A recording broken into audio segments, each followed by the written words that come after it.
नमस्कार, आप सबका स्वागत है तक्षशिला एकेडमी जोधपुर के यूट्यूब चैनल पर। और आज अपन बात करेंगे राजस्थान जीके के कुछ महत्वपूर्ण प्रश्नों के बारे में। और राजस्थान जीके का एक मॉडल टेस्ट पेपर है, उस टेस्ट पेपर के बारे में बात करेंगे जो आपकी आने वाली भर्ती प्रतियोगी परीक्षाएं हैं, चाहे वो वन रक्षक की हो, रीट की हो, शेट की हो, आरएसपी की हो, एसआई की हो, या फिर अन्य राजस्थानी जीके जिनमें है, जिन भर्ती परीक्षाओं में, उनके लिए भी ये महत्वपूर्ण क्लास रहने वाली है। पहला सवाल अपनी स्क्रीन पर है, वो आपसे पूछ रहा है, निम्नलिखित में से कौन सी संगीत एवं नृत्य शैली केवल और मात्र जयपुर से संबंधित है, उसके बारे में आपको जवाब देना है। चार ऑप्शन है आपके सामने। पहला ऑप्शन है आपके सामने, देखो भाई, पहला ऑप्शन है तुरा कलंगी, फिर है स्वांग, फिर है तमाशा, फिर है नौटंकी।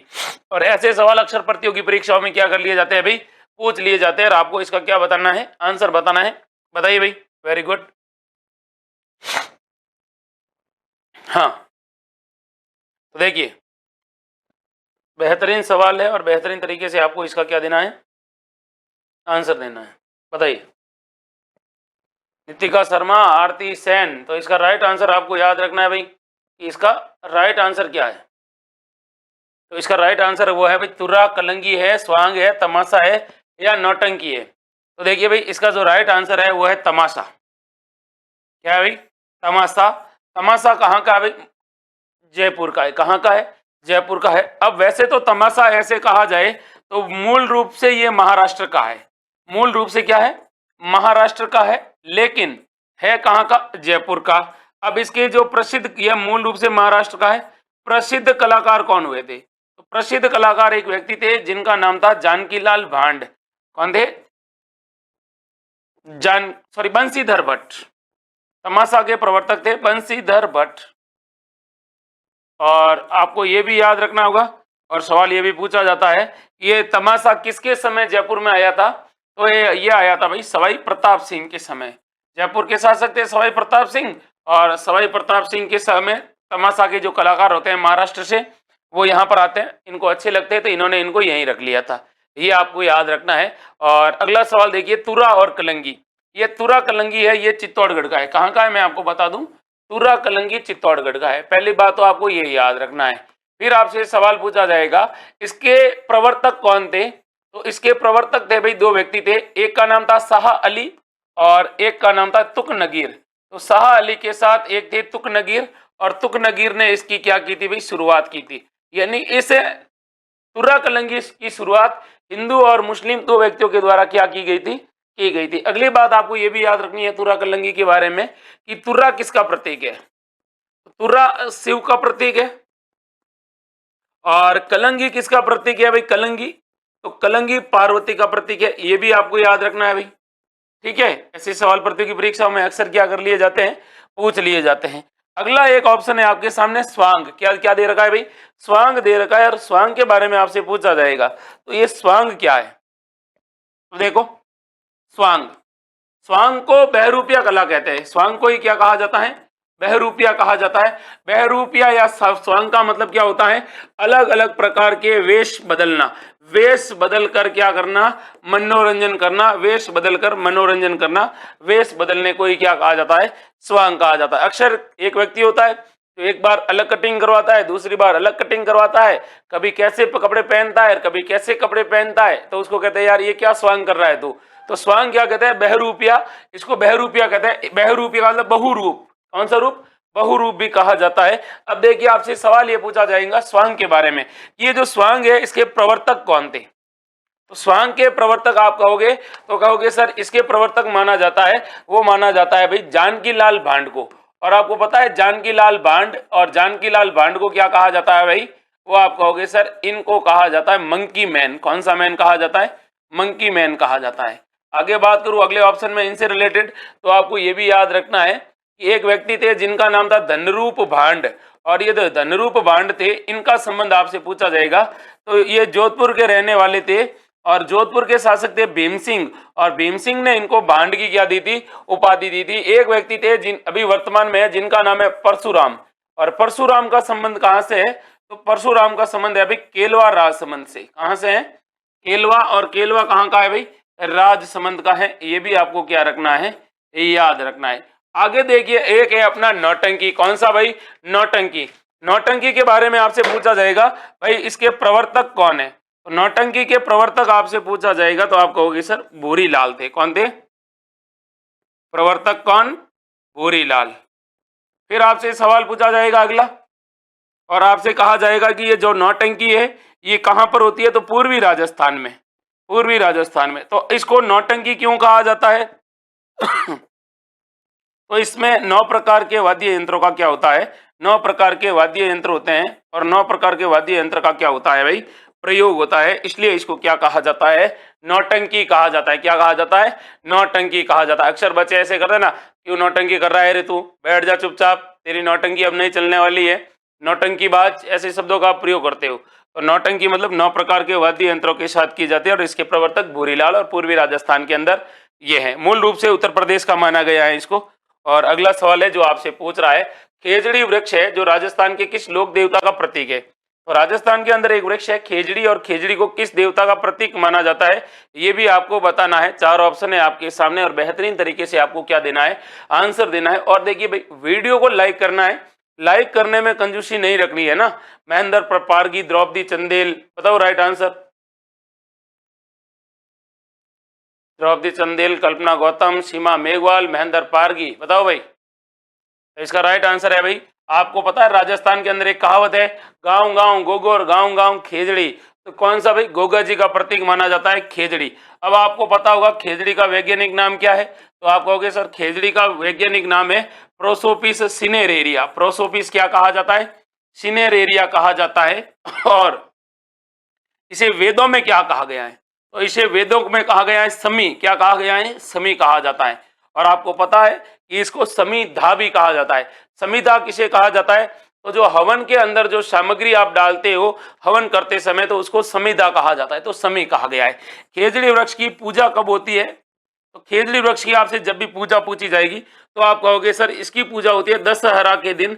दशहरा यानी विजयदशमी के दिन इसकी पूजा होती है। या तिथि आपसे पूछ ले कि किस तिथि को होती है, तो आश्विन शुक्ल दशमी को, जो आश्विन महीना होता है, और आश्विन शुक्ल दशमी के दिन ही क्या मनाया जाता है भाई?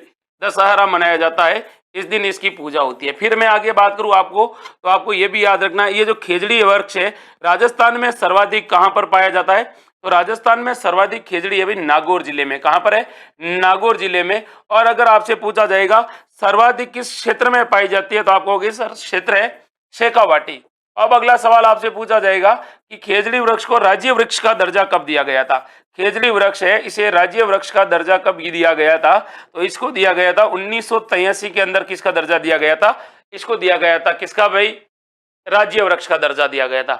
अब मैं आपको खेजड़ी वृक्ष के बारे में और भी महत्वपूर्ण जानकारियां बता रहा हूं जो आपको याद रखनी है, और अक्सर प्रतियोगी परीक्षाओं में क्या कर ली जाती है भाई? ऐसे सवाल पूछ लिए जाते हैं। तो देखिए खेजड़ी के बारे में आपको यह भी याद रखना है, इसे राजस्थान का गौरव कहते हैं। क्या कहते हैं भाई?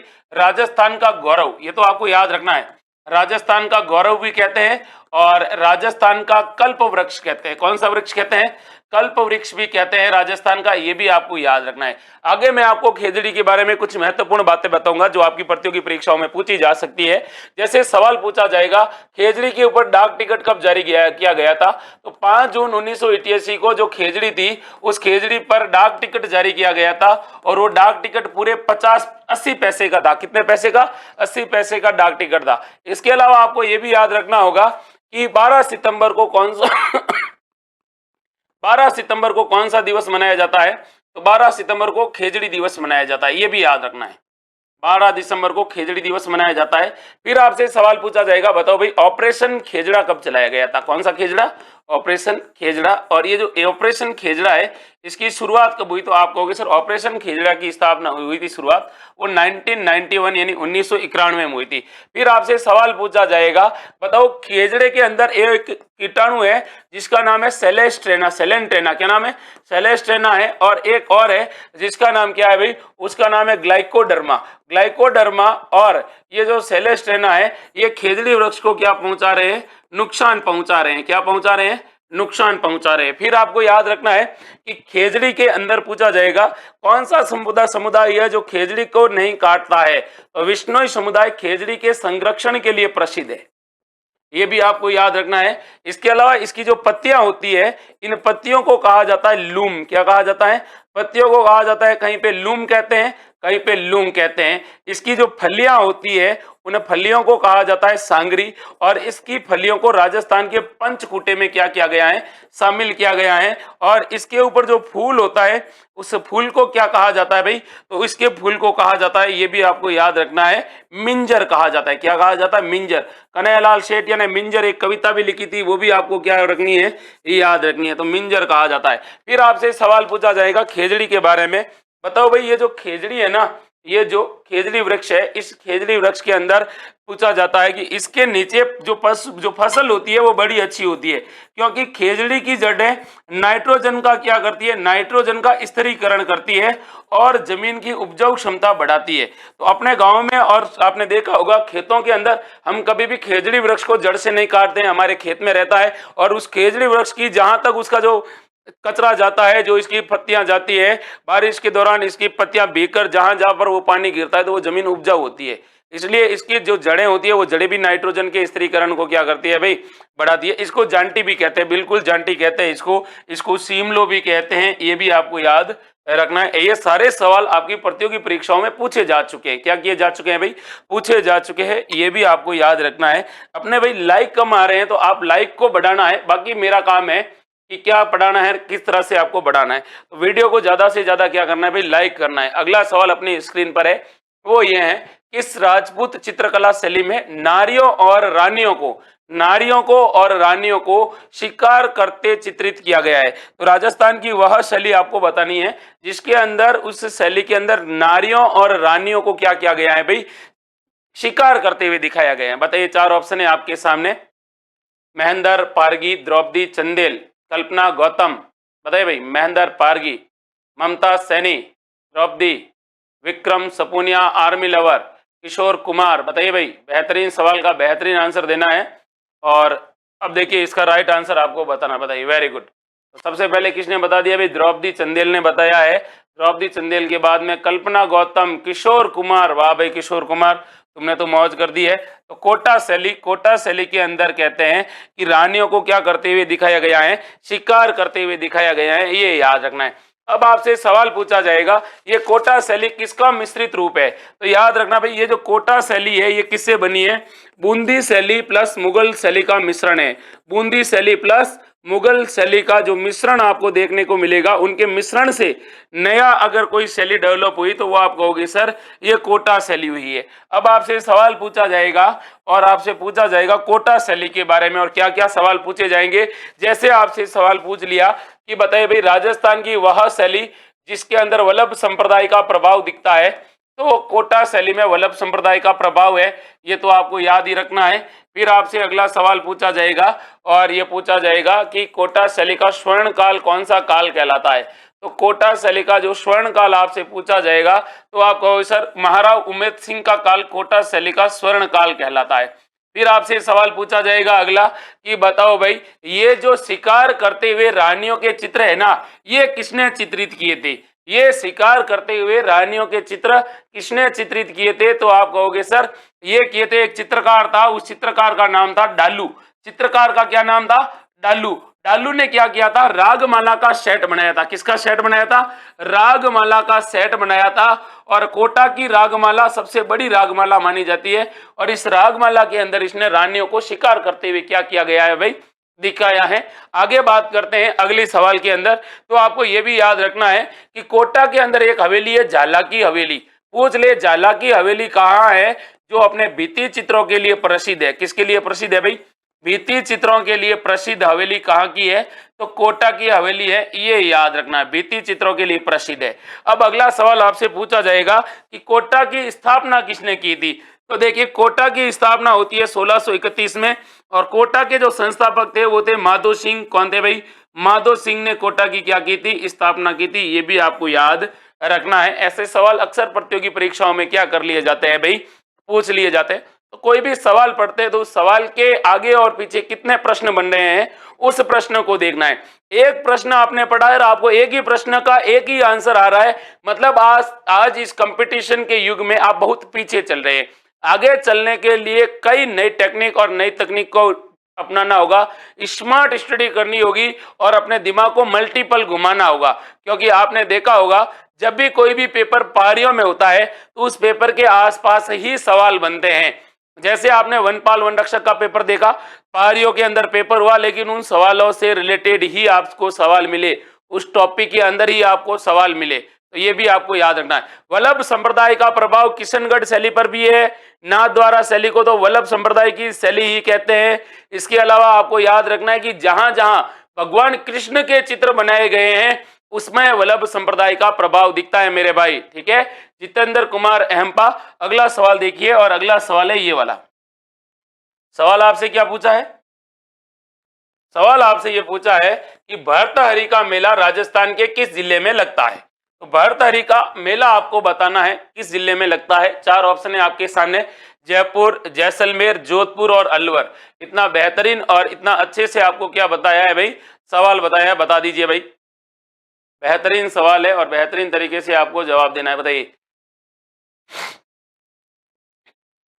जितेंद्र अहम्पा, महेंद्र पारगी, जितेंद्र अहम्पा, बताओ भाई। कल्पना गौतम, कुमार राकेश जांगीड़, सुभाष जानिक, कल्पना गौतम, द्रौपदी चंदेल, मोनू एस, सुरेश कड़वासरा, निकिता मुन्नी कुमारी, नितिका कुमारी। अब इसका राइट आंसर आपको पता है? बहुत बढ़िया भाई। राजस्थान के अंदर अलवर जिला है। अलवर जिले के अंदर एक राजा थे जिनका नाम था भर्तहरि। वैसे ये भर्तहरि थे, ये उज्जैन के राजा थे और उज्जैन के राजा होते हैं और कहते हैं कि इनके गुरु थे गोरखनाथ, लेकिन इनकी पत्नी थी, पत्नी का नाम था पिंगला, और कहते हैं कि सनम बेवफा निकल गई थी, इसलिए ये क्या बन गए थे? पत्नी बेवफा निकल गई थी इनकी, क्या बेवफा निकल गई थी, इसलिए ये क्या बन गए थे? साधु बन गए थे। तो अक्सर याद रखना, जो प्रेम में धोखा खाता है या तो साधु बनता है या डाकू बनता है, या तो साधु बनता है या फिर क्या बनता है?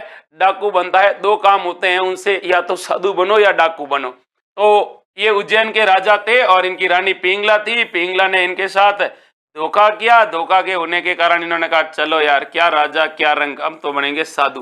तो ये क्या बन गए? साधु बन गए थे। अब इसमें आपको कुछ बातें याद रखनी होगी। जैसे अगला सवाल आपसे पूछा जाएगा कि बताओ भाई ये मेला कब आयोजित होता है, ये मेला कब आयोजित होता है, तब आप क्या जवाब दोगे? तब आप कहोगे सर ये होता है भाद्रपद शुक्ल अष्टमी को, सप्तमी और अष्टमी।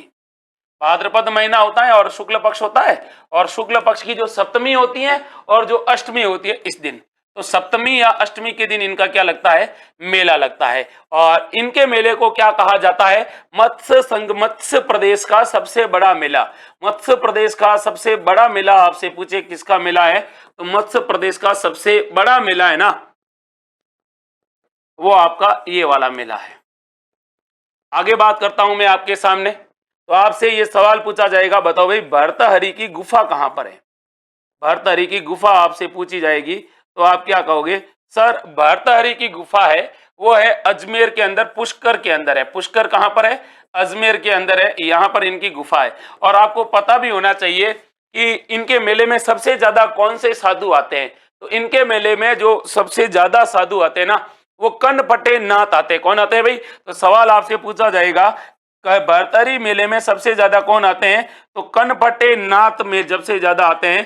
कनपटे नाथ मतलब आपने योगी आदित्यनाथ को देखा होगा, तो योगी आदित्यनाथ जो उत्तर प्रदेश के मुख्यमंत्री है, उनके यहाँ नाक में बहुत बड़ा क्या डाला गया है? कुंडल डाला गया है। तो ये नाथ संप्रदाय के, कनपटे संप्रदाय के क्या है?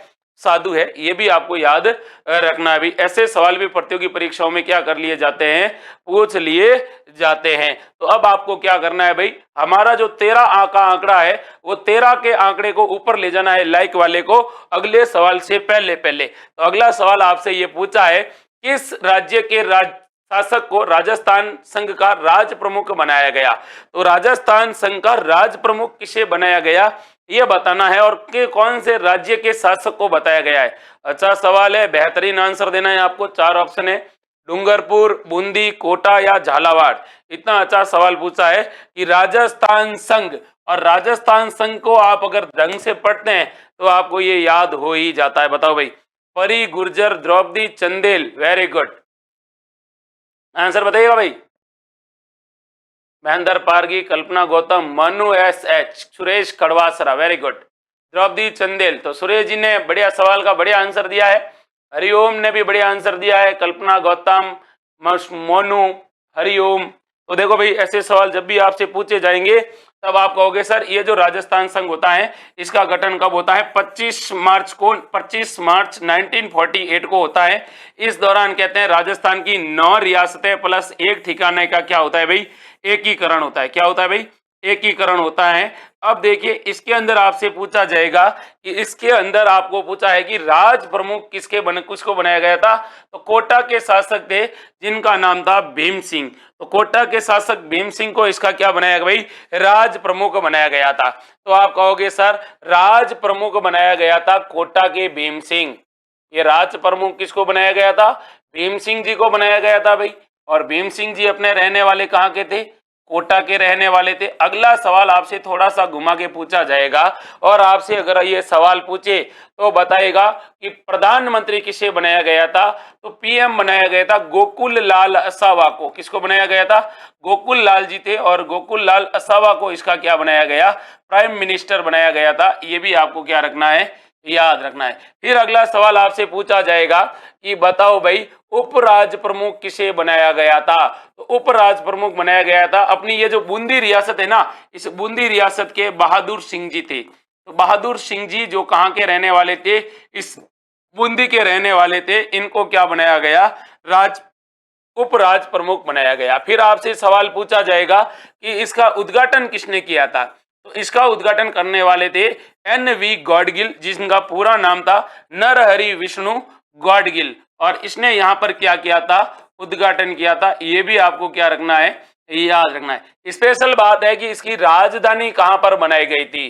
तो इसकी जो राजधानी आपसे पूछ ले तो आप कहोगे सर राजधानी बनाई गई थी कोटा में। कहाँ पर बनाई गई थी? कोटा के अंदर बनाई गई थी। ये भी आपको क्या रखना है? याद रखना है। अक्सर ऐसे प्रतियोगी परीक्षाओं में क्या पूछे जा सकते हैं? सवाल पूछे जा सकते हैं। और अगले सवाल की तरफ बढ़ते हैं अपन। और अगला सवाल है ये वाला। और ये सवाल आपको क्या कह रहा है मेरे भाई?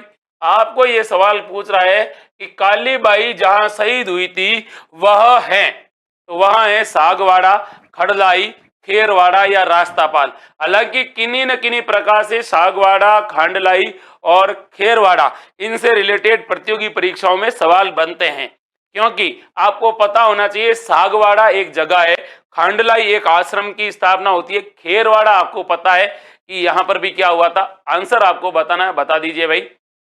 कालीबाई कहां पर शहीद हुई थी? बढ़िया आंसर बताया किशोर कुमार, हरिओम, जितेंद्र एम्पा, कमलेश मीणा, पूजा देवीलाल। तो देखो रास्तापाल। रास्तापाल हत्याकांड क्यों हुआ? तो अपने राजस्थान के अंदर एक रियासत थी डूंगरपुर, और डूंगरपुर राजस्थान की वो रियासत थी जिसने शिक्षा पर रोक लगाई। उन्होंने कहा नहीं, हमारी प्रजा पढ़ेगी नहीं, तो शिक्षा पर इन्होंने क्या लगा दी? रोक लगा दी। उन्होंने कहा यार फालतू में पढ़ के क्या करोगे, हम राजा लोग हैं ना, बाकी हम आपकी शासन व्यवस्था देख ही रहे हैं, कहाँ दिक्कत आ रही है आपको? तो कहते हैं कि उन्होंने इस पर क्या लगा दी? रोक लगा दी। लेकिन रास्तापाल के अंदर दो व्यक्ति थे, एक का नाम था सेंगा भाई। क्या नाम था? सेंगा भाई। और एक का नाम था नाना भाई। क्या नाम था? नाना भाई खाट। तो अंग्रेज यहां पर आते हैं और इन दोनों मास्टर जी को पकड़ते हैं, और इन दोनों मास्टर जी में से सेंगा भाई को ये क्या कर देते हैं भाई? मार देते हैं। किसको मार देते हैं भाई? सेंगा भाई को मार देते हैं। और उसके बाद इन्होंने इनकी क्या की? पिटाई की। और इनकी पिटाई करने के बाद इनको गाड़ी के पीछे बांध दिया। किसके पीछे बांध दिया? गाड़ी के पीछे बांध दिया। और गाड़ी के पीछे बांधकर इन्होंने क्या किया था? पूरे गांव से इनको घसीटा गया। तो गाड़ी के पीछे बांधकर घसीटने का उद्देश्य ये था कि यहाँ के लोगों में भय बैठ जाए कि कोई भी बंदा स्कूल नहीं जाएगा, अगर अगला कोई टाबर स्कूल में गया तो मास्टर जी की तरह जगह यहाँ पर क्या हो जाएगा? टाबर आ जाएगा। तो कहते हैं कि उस समय इनकी एक शिष्या थी जिनका नाम था कालीबाई, जो खेत से चारा लेकर आ रही थी। उन्होंने अपने गुरु को इस तरह से देखा तो उन्होंने अपनी हंसिया से अपने गुरु को क्या किया? उस रस्सी को काट कर छुड़ाया। तो जो रियासती पुलिस थी, वो रियासती पुलिस क्या करती है भाई?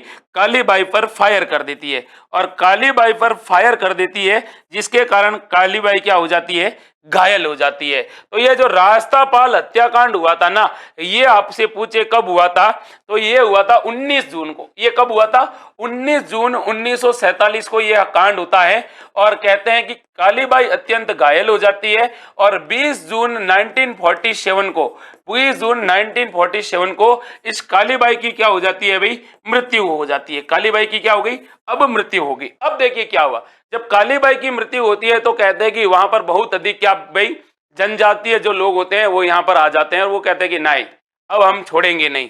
तो कहते हैं कि कालीबाई का आपसे स्मारक पूछ ले कि कालीबाई का स्मारक कहाँ है, तो कालीबाई का स्तंभ स्मारक डूंगरपुर के अंदर रास्तापाल के अंदर है। और कौन सी झील के अंदर बना हुआ है? कौन सी झील के पास में है? तो गैप सागर के अंदर बना है, गैप सागर झील के पास में। और कालीबाई का अगर आपसे स्मारक या फिर पेनोरमा भी आपसे पूछे तो आप कहोगे सर डूंगरपुर के रास्तापाल गांव में गैप सागर झील के तट पर बना हुआ है। ये भी आपको याद रखना है भाई, ये आपको क्या रखना है? याद रखना। ऐसे सवाल अक्सर प्रतियोगी परीक्षाओं में क्या कर लिए जाते हैं? पूछ लिए जाते हैं। अपने तो आजकल ये ट्रेंड चल रहा है कि अगर कोई मास्टर जी नीचे गिर जाते हैं तो बच्चा कहता है कल रहेगी छुट्टी। क्यों रहेगी? मार साहब कल आवे क्यों नहीं, और कल मार साहब आवे क्यों नहीं, मार साहब नहीं आवे। ये आपको याद रखना है, बाकी आपको समझदार हो।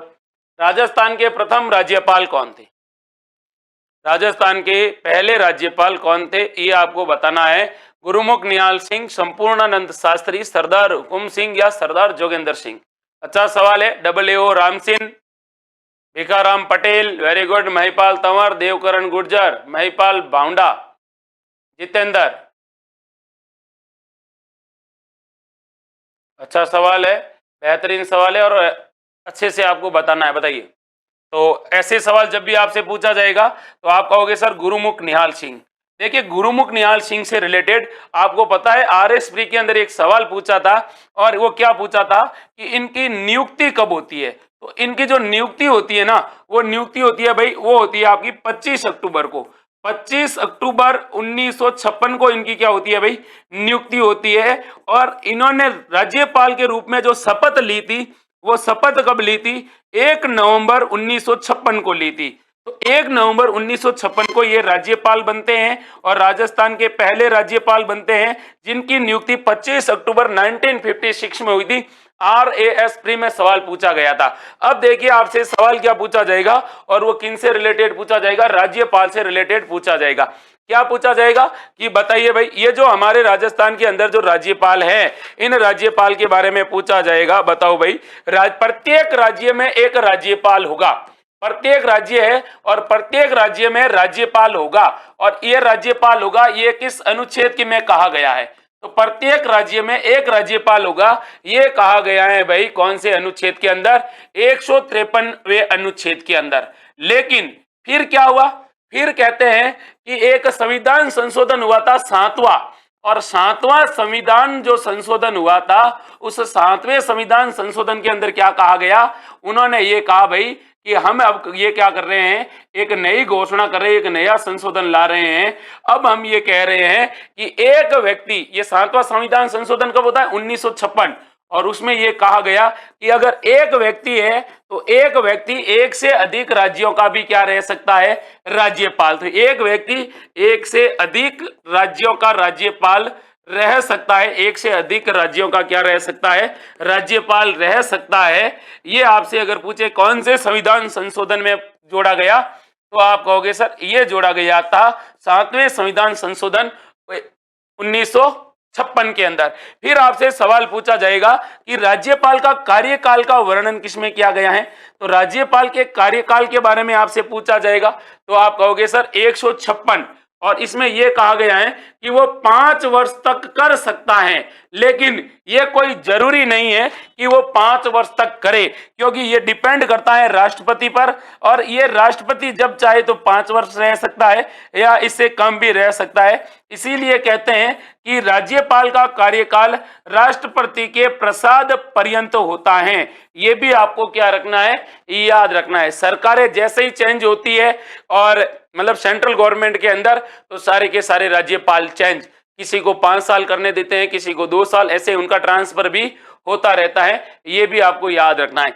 अब देखिए एक बात और आपसे पूछी जाएगी और पूछा जाएगा कि राज्यपाल की योग्यता, ये जो राज्यपाल है इसकी योग्यता का वर्णन आपसे पूछा जाएगा तो क्या कहोगे सर? अनुच्छेद 157 है जो राज्यपाल की योग्यताओं के बारे में क्या देता है?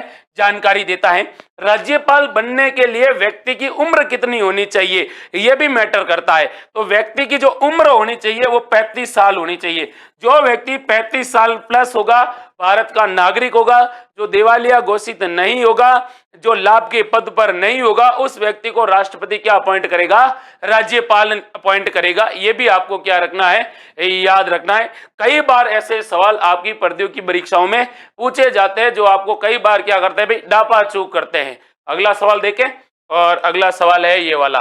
और अगले सवाल से पहले भाई आपको क्या करना है? अपने थंब इंप्रेशन के द्वारा वीडियो को लाइक करना है। अगला सवाल पूछा है तिलवाड़ा पशु मेला किसकी स्मृति में या किस लोक देवता की स्मृति में आयोजित होता है? बता दीजिए भाई। अच्छा सवाल, बेहतरीन सवाल है और आपको इसका क्या देना है? आंसर देना है। आंसर देने से पहले आपको वीडियो को क्या करना है भाई? ज्यादा से ज्यादा क्या करना है? ज्यादा से ज्यादा लाइक करना है। बताइए भाई। तो इसका जो राइट आंसर है, वेरी गुड, महिपाल तंवर भाउंडा, हरिओम, हरिओम मीणा, सागर खरोड़, महेंद्र पारगी, जीवराज दांदू, भिखाराम, लक्ष्मी, पूजा, देवीलाल। तो इसका आंसर बता दीजिए और वीडियो को ज्यादा से ज्यादा लाइक करिएगा भाई। वेरी गुड, जीवराज लक्ष्मी सैनी, महिपाल तंवर भाउंडा, शीला राठौड़, नितिका, अंजू सिसोदिया, जितेंद्र एम्पा। तो इसका राइट आंसर है भाई अपने मल्लीनाथ जी। मल्लीनाथ जी से रिलेटेड प्रतियोगी परीक्षाओं में कौन कौन से सवाल बनते हैं वो याद रखना। मल्लीनाथ जी के बारे में पूछे इनका संबंध किस वंश से था? तो इनका संबंध राठौड़ वंश से था। पहली बात तो ये याद रखना। फिर आपसे पूछा जाएगा इनकी पत्नी जो किसके रूप में पूजी जाती है? लोक देवी के रूप में पूजी जाती है, उनका क्या नाम था? तो इनकी पत्नी जो लोक देवी के रूप में पूजी जाती है उनका नाम था रूपा दे। और अक्सर सवाल पूछ लिया जाता है कि रूपा दे का जो मंदिर है वो कहां पर है? तो इनका मंदिर है भाई मायाजाल गांव है। एक गांव है जिसका नाम है मायाजाल, और मायाजाल कहां पर है? बाड़मेर के अंदर है। फिर आपसे सवाल पूछा जाएगा कि मल्लीनाथ जी के गुरु कौन थे? तो गुरु के बारे में जब भी आपसे पूछे तो आप कहोगे सर गुरु थे उगमराज। अगला सवाल आपसे पूछा जाएगा कि मल्लीनाथ जी ने मारवाड़ में कौन से पंथ की स्थापना की थी?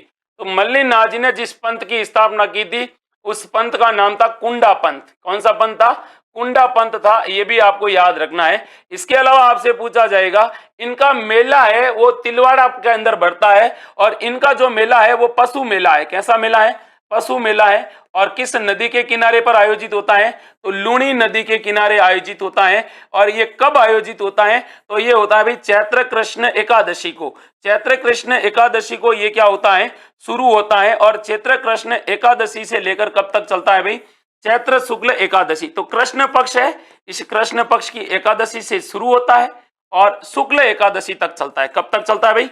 जो शुक्ल एकादशी है ना उस शुक्ल एकादशी तक चलता है। ये भी आपको याद रखना है। अगला सवाल महत्वपूर्ण है और पूछा जाएगा इस मेले के अंदर कौन से नस्ल के घोड़े आते हैं? तो देखिए मालानी के जो घोड़े हैं ना वो यहाँ पर आते हैं, और एक गाय की नस्ल आती है वो भी आपको याद रखना है सबसे ज्यादा, जिसका नाम है थार पारकर। कौन सी पारकर? थार पारकर गाय की भी यहाँ पर क्या होती है भाई? बिक्री होती है। ये भी आपको याद रखना है भाई। ऐसे सवाल आपसे कभी कभी क्या कर लिए जाते हैं? पूछ लिए जाते हैं। अब देखिए अगले सवाल की तरफ बढ़ते हैं और अगला सवाल है अपने स्क्रीन पर जो आपसे पूछ रहा है। और क्या पूछ रहा है? हमीर रासो का लेखक कौन था? तो हमीर रासो एक ग्रंथ था। इस हमीर रासो के आपको क्या बताना है? लेखक बताना है। अच्छा और बेहतरीन सवाल है। और कई बार ऐसे प्रतियोगी परीक्षाओं में क्या पूछे जाते हैं भाई? सवाल पूछे जाते हैं जितेंद्र एहपा, जगदीश जाट, महेंद्र पारगी। बताइए भाई। अच्छा सवाल, बेहतरीन सवाल है और अच्छे से आपको इसका क्या बताना है? आंसर बताना है। बता दीजिए भाई। बेहतरीन सवाल है, गजब। जब आप पढ़ते हो तो आपके पास ये आंसर आना चाहिए, क्योंकि ऐसे सवाल अक्सर क्या करते हैं? आपको कंफ्यूजन वाली स्थिति में लाते हैं और आपको कंफ्यूजन वाली स्थिति से क्या होना पड़ेगा? निकलना पड़ेगा। तो ऐसे सवाल जब भी आपसे पूछे कि हमीर रासो किसने लिखा था, क्या हमीर रासो किसने लिखा था? तो हमीर रासो लिखने वाले दो आदमी थे भाई। हमीर रासो लिखने वाला एक आदमी था सारंगधर और एक व्यक्ति था जोधराज। इन दोनों ने कौन सा ग्रंथ लिखा था, सारंगधर ने और इन्होंने, तो इन दोनों ने जो ग्रंथ लिखा था वो था हमीर रासो।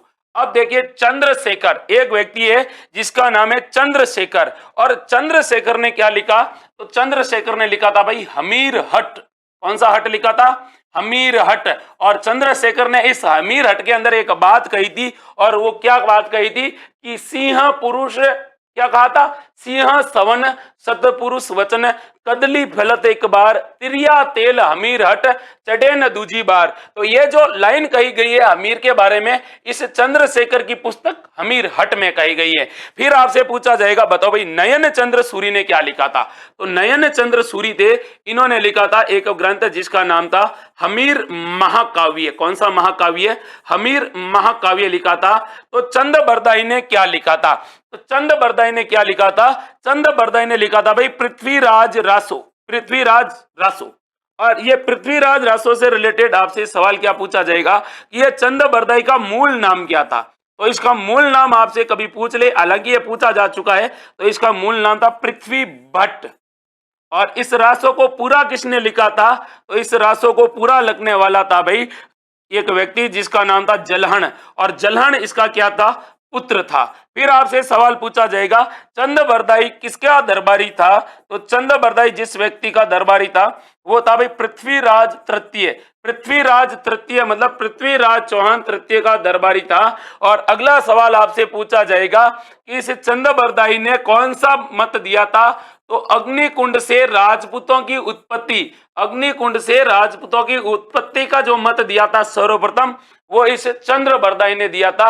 ये भी आपको क्या रखना है, याद रखना है। अब देखिए 3-4 बातें वो आपको याद रखनी है। हमीर से रिलेटेड काफी अच्छे अच्छे ग्रंथ हैं, जैसे एक पुस्तक है जिसका नाम है हमीर रायण। क्या नाम है भाई, हमीर रायण। तो आपसे सवाल पूछा जाएगा भाई ये हमीर रायण किसने लिखी, तो आप कहोगे सर हमारे हमीर रायण लिखने वाले थे पांडव व्यास।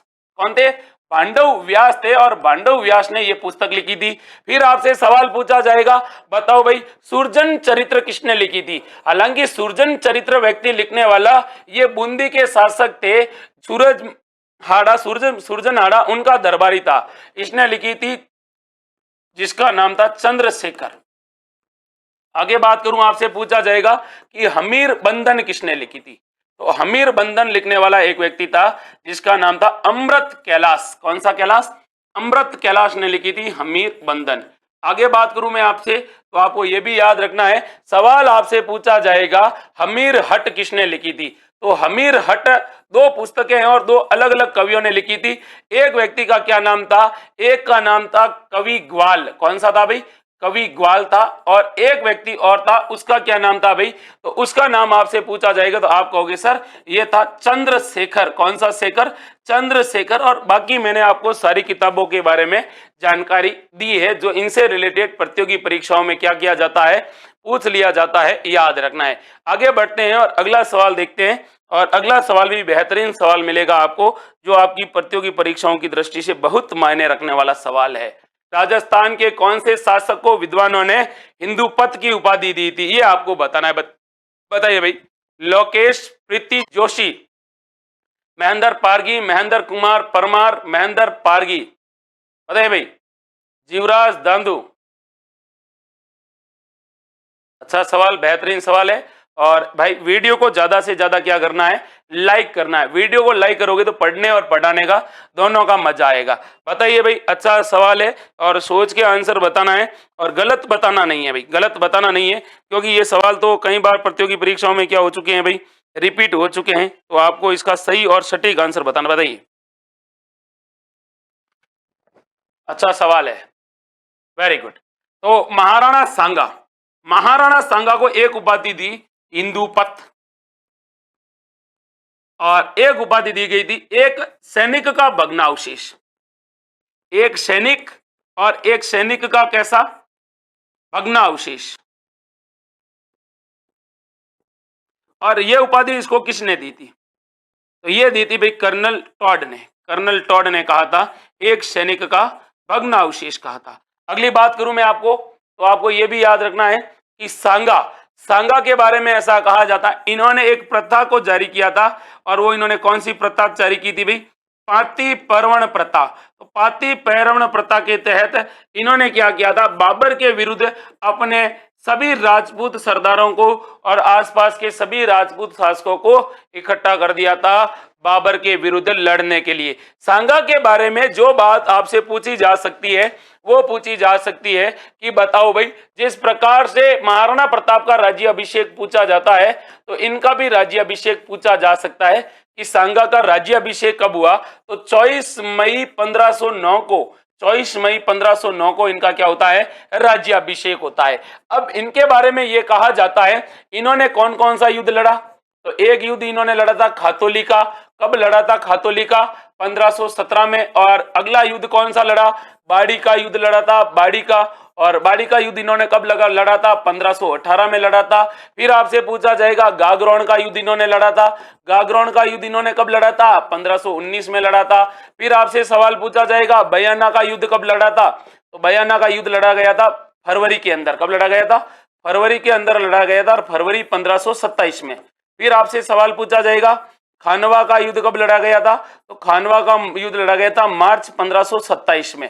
अब देखिए इस युद्ध के अंदर खातोली के युद्ध में इसने किसको हराया, तो इन दोनों युद्धों में इसने लोदी को हराया था। कौन से लोदी को, इब्राहिम लोदी को हराया था। इब्राहिम लोदी को हराया था, ये तो आपको पता ही है। फिर आपसे पूछा जाएगा गागरोन के युद्ध में इसने किसको हराया। तो इसमें हराया था इसने महमूद लोदी को। महमूद लोदी था, उस महमूद लोदी को इन्होंने क्या करवाया था, हराया था। ये भी आपको याद रखना है। महमूद खिलजी था मालवा का शासक, उसको हराया था महमूद खिलजी को। ठीक है, आगे बात करता हूं।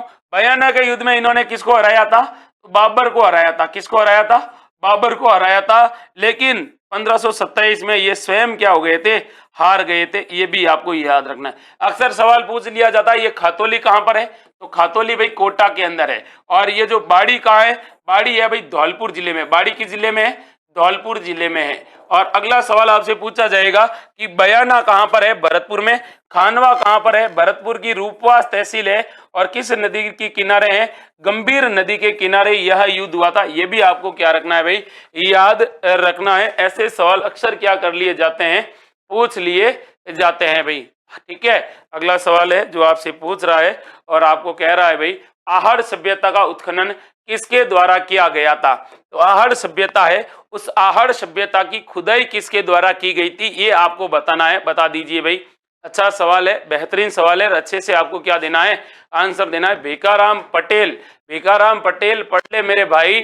ठीक है, महेंद्र पारगी, महेंद्र भरतपुर। बता दीजिए भाई। अच्छा सवाल आपसे पूछा है। और क्या सवाल आपसे पूछा है कि बताइए भाई, एक सभ्यता है और उस सभ्यता का क्या नाम है, आहड़ सभ्यता। और आहड़ सभ्यता का उत्खनन किसके द्वारा किया गया था। इतना अच्छा और इतना बेहतरीन सवाल आपसे पूछा है और आपको क्या देना है, इसका आंसर देना है। तो बता दीजिए भाई। अच्छा सवाल है और बेहतरीन सवाल है। तो देखिए इसकी जो खुदाई की गई थी दोनों लोगों के द्वारा की गई थी। हालांकि पहली खुदाई की गई थी एच.डी. सांकलिया के द्वारा। किसके द्वारा, एच.डी. सांकलिया के द्वारा। किसकी सभ्यता की, आहड़ सभ्यता। अब आहड़ सभ्यता किस जिले में है, तो उदयपुर जिले में है। किस जिले में है, उदयपुर जिले में है। तो इसके खोजकर्ता कौन थे, तो आपसे पूछा जाएगा बताओ भाई इसकी खोज किसने की थी। तो इसके खोज करने वाले थे भाई अक्षय कीर्ति व्यास। अक्षय कीर्ति व्यास ने इसकी क्या की थी, खोज की थी। और ये किस नदी के किनारे मिली थी, तो आयड़ नदी के किनारे मिली थी। और इसे मृतकों का टीला किसने कहा था, तो इसे मृतकों का टीला कहने वाले आदमी थे, वो याद रखना एच.डी. सांकलिया थे। फिर इसको याद रखना है ग्रामीण सभ्यता की क्या कहा गया है, संस्कृति कहा गया कि भाई ये ग्रामीण सभ्यता की क्या है, संस्कृति है। आगे बात करनी है इसके बारे में। तो इसके बारे में आपको याद रखना है, इसको कहा जाता है भाई, इसके बारे में ये कहा जाता है कि इन यहाँ पर 3 स्तर पर क्या मिली है, 3 स्तर पर खुदाई हुई और 3 स्तर पर अलग अलग सभ्यता के क्या मिले हैं, अवशेष मिले हैं। फिर आपसे सवाल पूछा जाएगा यहाँ पर क्या मिला है भाई, तो वाटर हार्वेस्टिंग। जो आजकल आरओ वाला पंगा चल रहा है ना, तो वाटर हार्वेस्टिंग की क्या मिलती है, यहाँ पर जानकारी मिलती है, जिसको चक्रकूप पद्धति कहा जाता है। चक्रकूप पद्धति कहा जाता है, ये यहाँ से मिली है। फिर आपसे सवाल पूछा जाएगा कि यहाँ पर क्या क्या मिला है। तो देखिए यहाँ पर क्या मिला है भाई, तो यहाँ पर एक तो यूनानी मुद्राएं मिली है, यूनानी मुद्राएं मिली है। यहाँ पर क्या मिले हैं, एक घर में 3 से 6 चूल्हे मिले हैं। इसका मतलब यहाँ पर यहाँ के लोग संयुक्त परिवार में रहते थे। यहाँ पर एक बैल की मूर्ति मिली है जिसका नाम इन्होंने रखा है बनासियन बुल।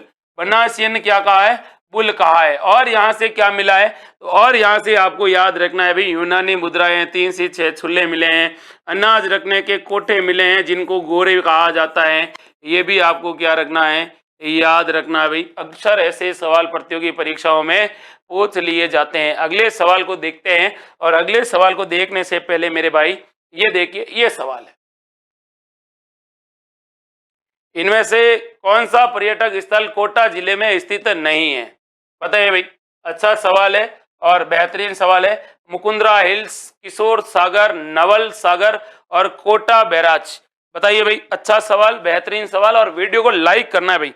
लाइक करोगे तो पढ़ने और पढ़ाने का दोनों का क्या आएगा, बहुत ज्यादा आनंद आएगा। और अगर आप भी आनंद लेना चाहते हैं, मैं भी आनंद देना चाहते हैं, तो वीडियो को ज्यादा से ज्यादा लाइक करिएगा, बताइए भाई। Very good.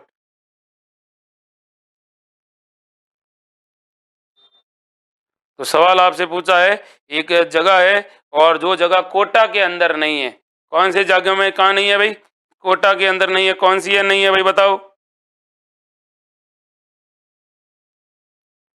अच्छा सवाल है, बेहतरीन सवाल है, बताइए। तो ये आपका सही हो रहा है कि सर मुकुंदरा हिल्स है, ये कोटा के अंदर है। किशोर सागर तालाब कोटा के अंदर है, कोटा बैराज। नवल सागर झील है, ये बूंदी जिले में, किस जिले में है, बूंदी जिले में है। ये आपको याद रखना है, किस जिले में है भाई, बूंदी जिले में नवल सागर झील। अगला सवाल, और अगला सवाल ये पूछा है, साधु सीताराम दास किस आंदोलन से जुड़े हुए थे। तो राजस्थान के एक प्रसिद्ध क्रांतिकारी थे जिनका नाम था साधु सीताराम दास, और साधु सीताराम दास थे, इनका संबंध किस किसान आंदोलन से था, ये आपको बताना है। राजस्थान के प्रमुख किसान आंदोलन पढ़ते हैं या फिर राजस्थान के प्रमुख व्यक्तित्व पढ़ते हैं, उसमें नाम आता है साधु सीताराम दास।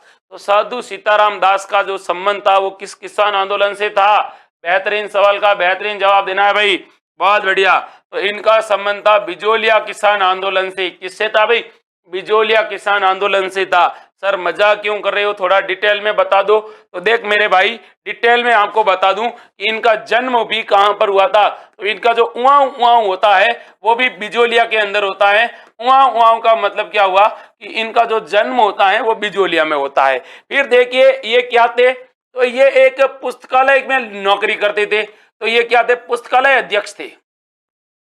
पुस्तकालय यानी लाइब्रेरी, लाइब्रेरी में नौकरी करते थे। बाद में इन्होंने 1917 में किसकी स्थापना की थी, ऊपरमाल पंच बोर्ड की, ऊपरमाल पंच बोर्ड की स्थापना में इनका योगदान था।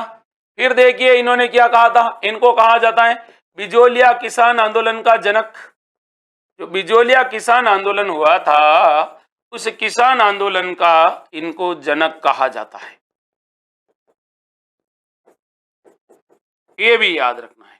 फिर देखिए आगे पूछा जाएगा कि इन्होंने बिजोलिया के अंदर एक संगठन बनाया था और इनके संगठन का नाम याद रखना है। तो इनके संगठन का क्या नाम था भाई, मित्र मंडल संगठन।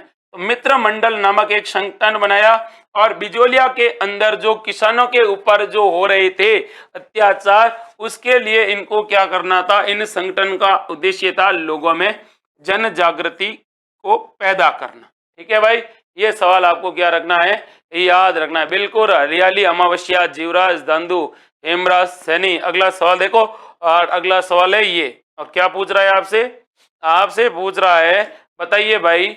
और इतना अच्छा सवाल है, जुलाई 1921 में मोतीलाल तेजावत ने किस स्थान से भील आंदोलन छेड़ा था। तो अपने राजस्थान के अंदर एक व्यक्ति थे जिनका नाम था मोतीलाल जी तेजावत, और तेजावत साहब ने एक आंदोलन चलाया था भीलों को लेकर, और उस आंदोलन के बारे में आपको क्या देनी है, जानकारी देनी है, बताइए भाई। अच्छा सवाल है, बेहतरीन सवाल है, बताइए। कहां से शुरुआत की थी इन्होंने,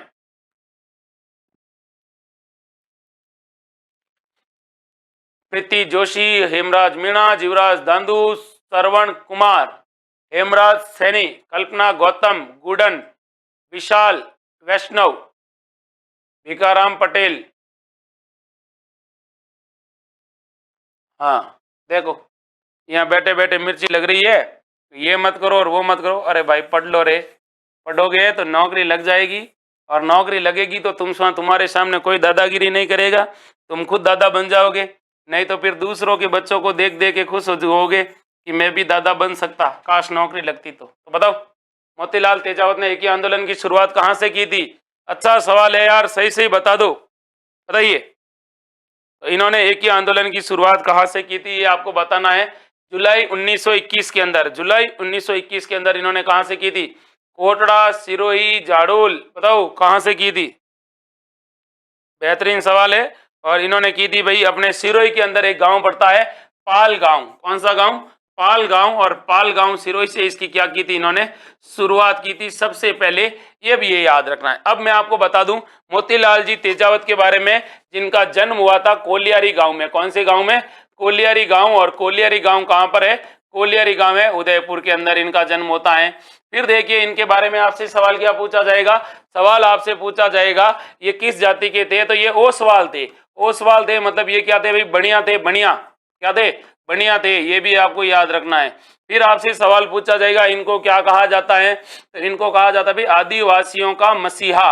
आदिवासियों का क्या कहा जाता है? मसीहा कहा जाता है। फिर इनके बारे में आपको दो बातें और याद रखनी है कि इन्होंने मात्र कुंडिया से, कहां से? मात्र कुंडिया से एक आंदोलन चलाया था। और मात्र कुंडिया से जो आंदोलन चलाया था वो कब चलाया था, ये अगर आपसे पूछे तो आप कहोगे सर वो चलाया था इन्होंने मात्र कुंडिया से एक आंदोलन 1921 के अंदर। और इन्होंने 21 सूत्री मांगे रखी थी। 21 सूत्री क्या रखी थी? मांगे। और 21 सूत्री मांगों को क्या कहा जाता है? मेवाड़ की पुकार कहा जाता है। मेवाड़ की क्या कहा जाता है? पुकार कहा जाता है। ये भी आपको क्या रखना है? याद रखना है। फिर आपसे सवाल पूछा जाएगा कि नीमड़ा कांड कब हुआ था, तो नीमड़ा कांड का संबंध था वो मोतीलाल तेजावत के एक आंदोलन के कारण हुआ था। 7 मार्च 1922 को हुआ था। 7 मार्च 1922 यानी 1922 को हुआ था नीमड़ा गांव के अंदर।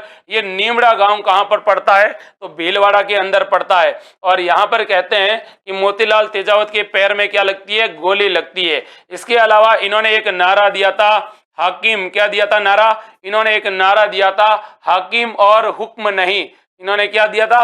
हाकिम और हुक्म नहीं का इन्होंने क्या दिया था? नारा दिया था। ये भी आपको क्या रखना है? याद रखना है, इन्होंने इसका नारा दिया था। फिर आपको ये भी याद रखना है कि ये जो मोतीलाल जी तेजावत थे इन्होंने कौन से संघ की स्थापना की थी? तो इन्होंने वनवासी संघ की स्थापना की थी। ये भी आपको क्या रखना है? याद रखना है, वनवासी संघ की स्थापना की थी।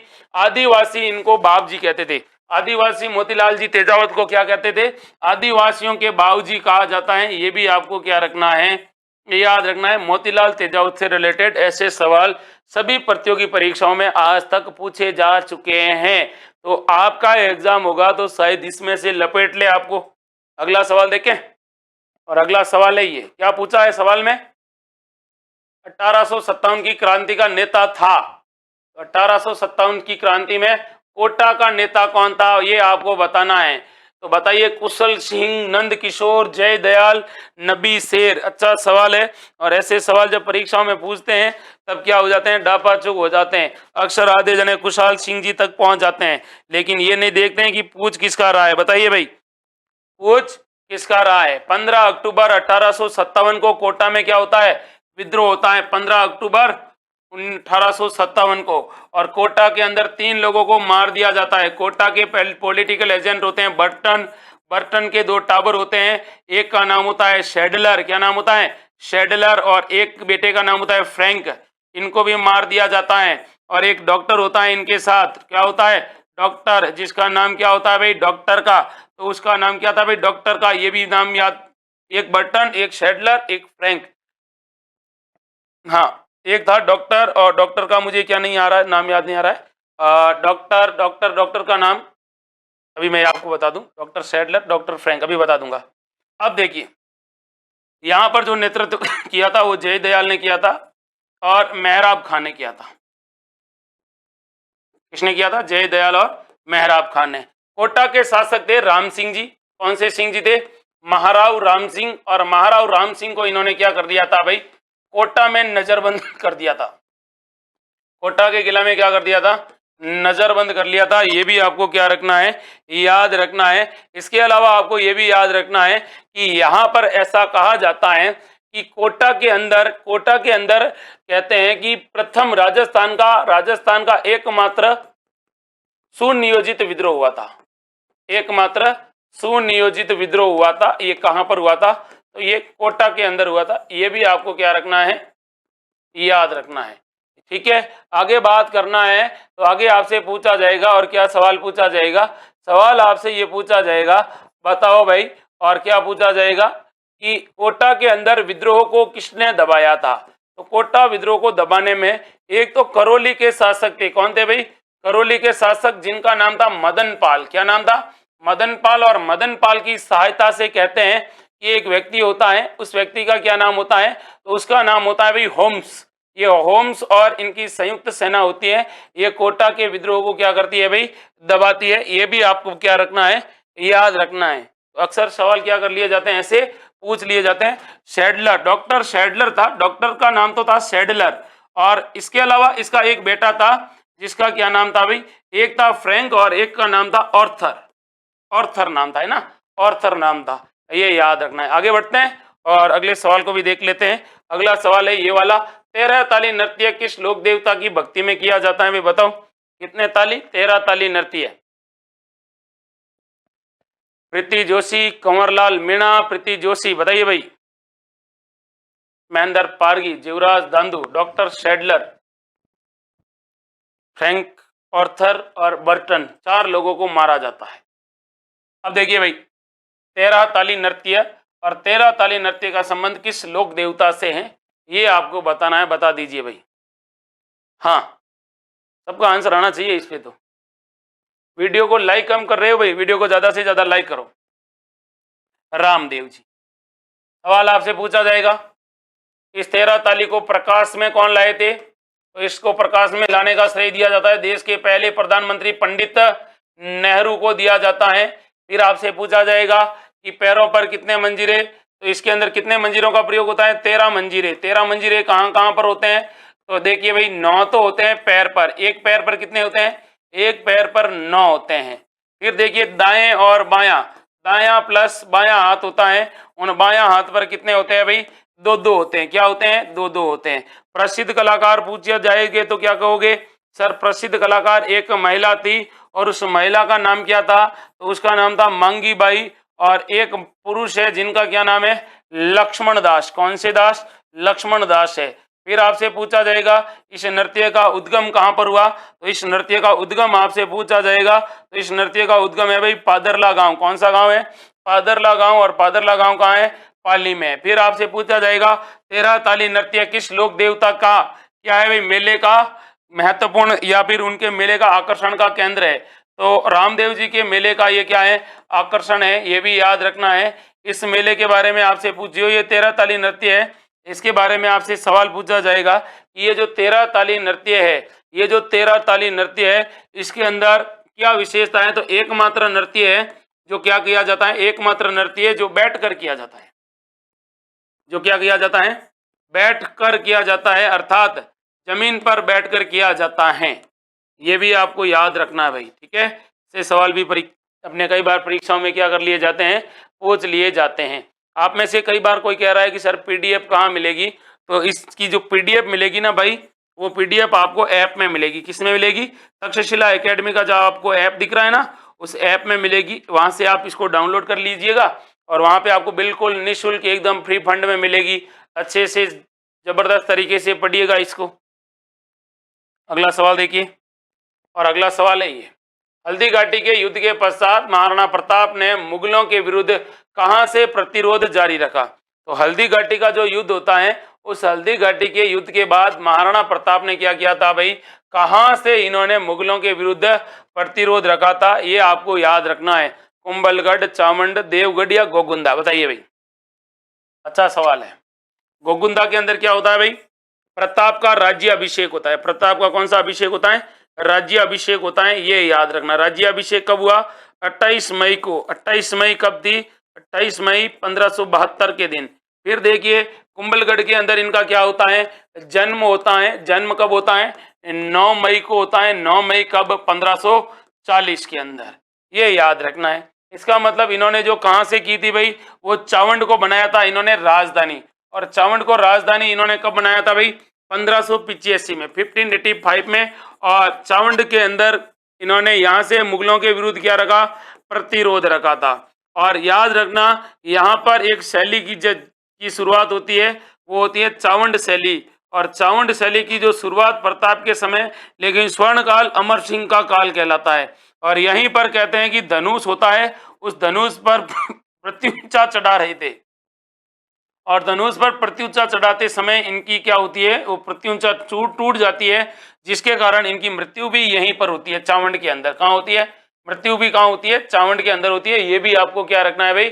याद रखना है। आगे बढ़े और अगले अगले सवाल को देखते हैं। अगला सवाल है जो आपसे पूछ रहा है, और क्या पूछ रहा है बताओ भाई? ये सवाल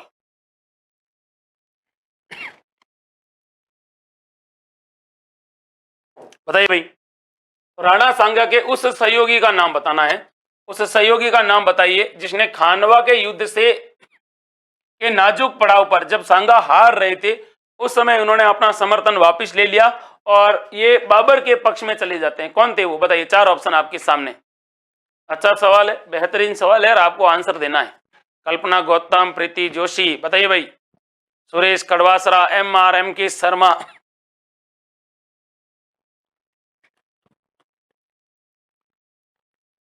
वेरी गुड। तो मैं बताऊं भाई, राणा सांगा के उस सहयोगी का नाम, जो क्या होता है भाई? एन मौके पर क्या छोड़ देता है?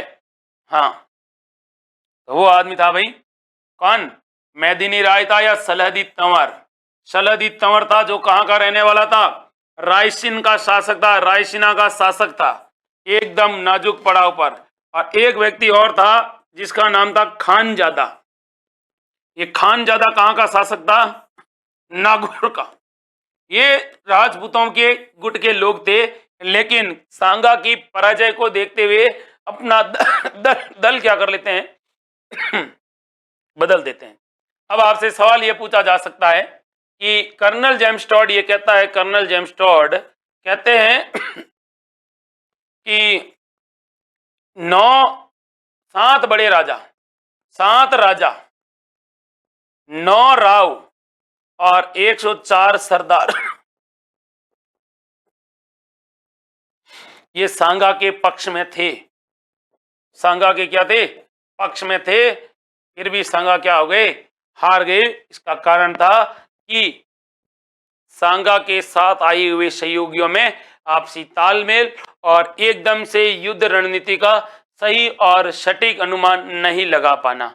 अगला सवाल देखते हैं, और अगला सवाल है ये, क्या पूछ रहा है? निम्नलिखित में से कौन सा शिलालेख जो प्रतिहारों का इतिहास बताता है भाई? प्रतिहारों का इतिहास बताता है, वो आपको बताना है। बताइए। बिजोलिया बताता है चौहानों का। ये गोशुंडी किसका बताता है? तो ये गोशुंडी चित्तौड़गढ़ के अंदर है। लेकिन ये किसके बताता है भाई? गज वंश का। कौन से वंश का? गज वंश का बताता है। तो ये बताता है भाई प्रतिहारों के बारे में मंडोर का शिलालेख। किसका शिलालेख? मंडोर का शिलालेख। आगे बढ़ते हैं और अगले सवाल को देखते हैं। अगला सवाल है ये, लो भाई। झेलान, जमेलान, पीपल पत्रान, अंगोटियान शरीर के किस अंग के आभूषण है? बताओ भाई, ये शरीर के किस अंग के क्या है? आभूषण है, आपको बताना है। 4 ऑप्शन है आपके सामने, बताइए। रेखा कुमारी, कंवरलाल मीणा, महेंद्र पारगी, कल्पना गौतम, पूजा देवीलाल, सोनू वर्मा, सुरेश कड़वासरा, सीमा यादव, मंजू चौधरी। बताइए, फटाफट आंसर बता दीजिए भाई। झेला, जमेला, पीपल पत्रा, अंगोटिया शरीर के किस अंग में पहने जाते हैं? सुरेश कड़वासरा, प्रीति जोशी, मंजू चौधरी। ऐसे सवाल अपने परीक्षाओं में पूछे जाते हैं, बताइए। Very good. दशरथ राठौड़ ने बताया है सर, कान के आभूषण है। बिल्कुल। कहाँ के हैं? कान के आभूषण, ये कान के। झेला, झमेला, पीपल पत्रा, अंगोटिया। इसके अलावा और भी आभूषण है जो शरीर के किस अंग के है भाई? कान के आभूषण है, ठीक है। जैसी होती है रिंग, रिंग भी कहाँ की, हाँ। एक होती है टोंटी, क्या होती है, टोंटी कहाँ की, कान की। एक होता है लूंग, लूंग भी कहाँ का, कान का। इसके अलावा क्या होता है भाई, तो इसके अलावा आपको पता है झेला, झेला भी होता है, वो कहाँ का होता है, ये होता है मुर्कियां, मुर्कियां, कुड़क, कौन सा क, कुड़क क। ये सारे के सारे शरीर के किस अंग के हैं, तो ये सब कान के आभूषण है, ठीक है भाई। आगे देखें और अगले सवाल पर बढ़ते हैं। और अगला सवाल है ये, क्या पूछ रहा है, जैत सागर तालाब कहाँ स्थित है। जैत सागर तालाब के बारे में आपको बताना है। अच्छा सवाल है, बेहतरीन सवाल है। अंजू सिसोदिया, श्रवण कुमार, प्रीति जोशी, नरेश कुमार, प्रीति जोशी, सुरेश कड़वासरा, हरिराम रोहट, जीवराज दांदू, दशरथ राठौड़, मंजू चौधरी। बताओ भाई। कल्पना गौतम,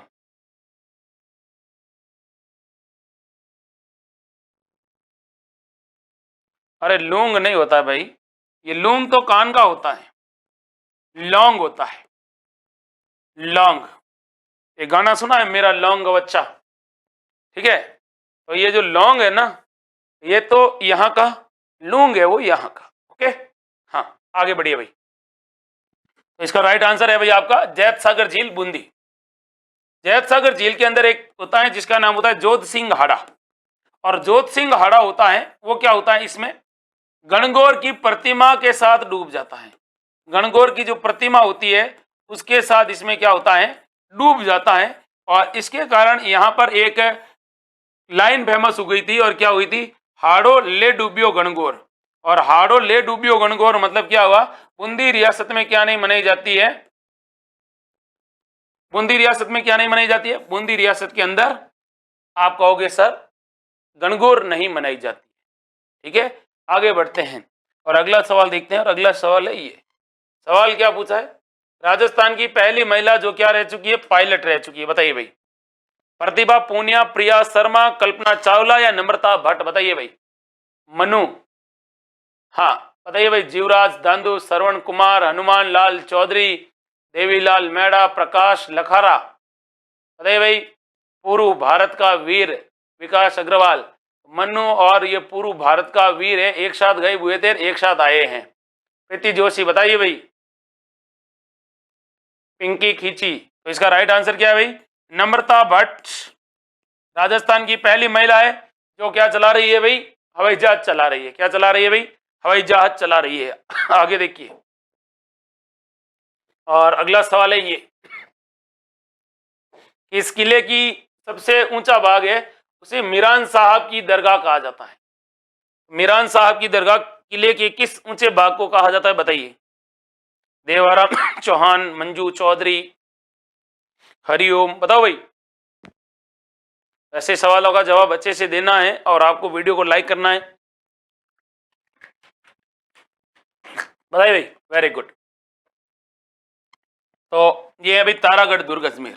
तारागढ़ दुर्ग के अंदर एक मीरान साहब की दरगाह है, और मीरान साहब का पूरा नाम था मीर सैयद हुसैन खिंगसवार। कभी पूछ ले, मीर सैयद हुसैन खिंगसवार, ये इनका पूरा नाम था। और यहां पर इनका सबसे ऊंचा बाग है इस किले का, यहां पर इनकी दरगाह बनी है। और यहां पर एक और बनी हुई है घोड़े की मजार। तो पूछ ले घोड़े की मजार कहां पर है, तो ये यहीं पर तारागढ़ के अंदर है।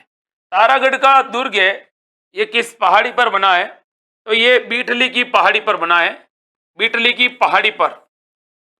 और इस किले के बारे में ऐसा कहा जाता है कि इस किले का निर्माण अजय राज चौहान ने करवाया था।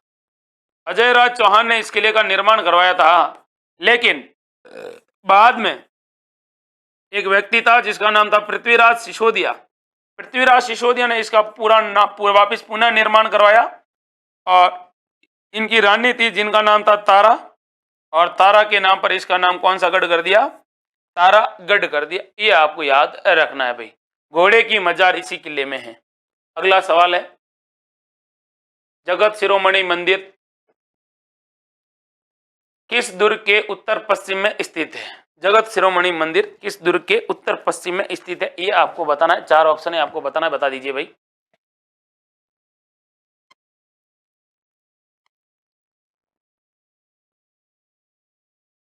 अच्छा सवाल है, बेहतरीन सवाल है। आपको इसका क्या देना है, आंसर देना है। अंजू सिसोदिया, महेंद्र पारगी,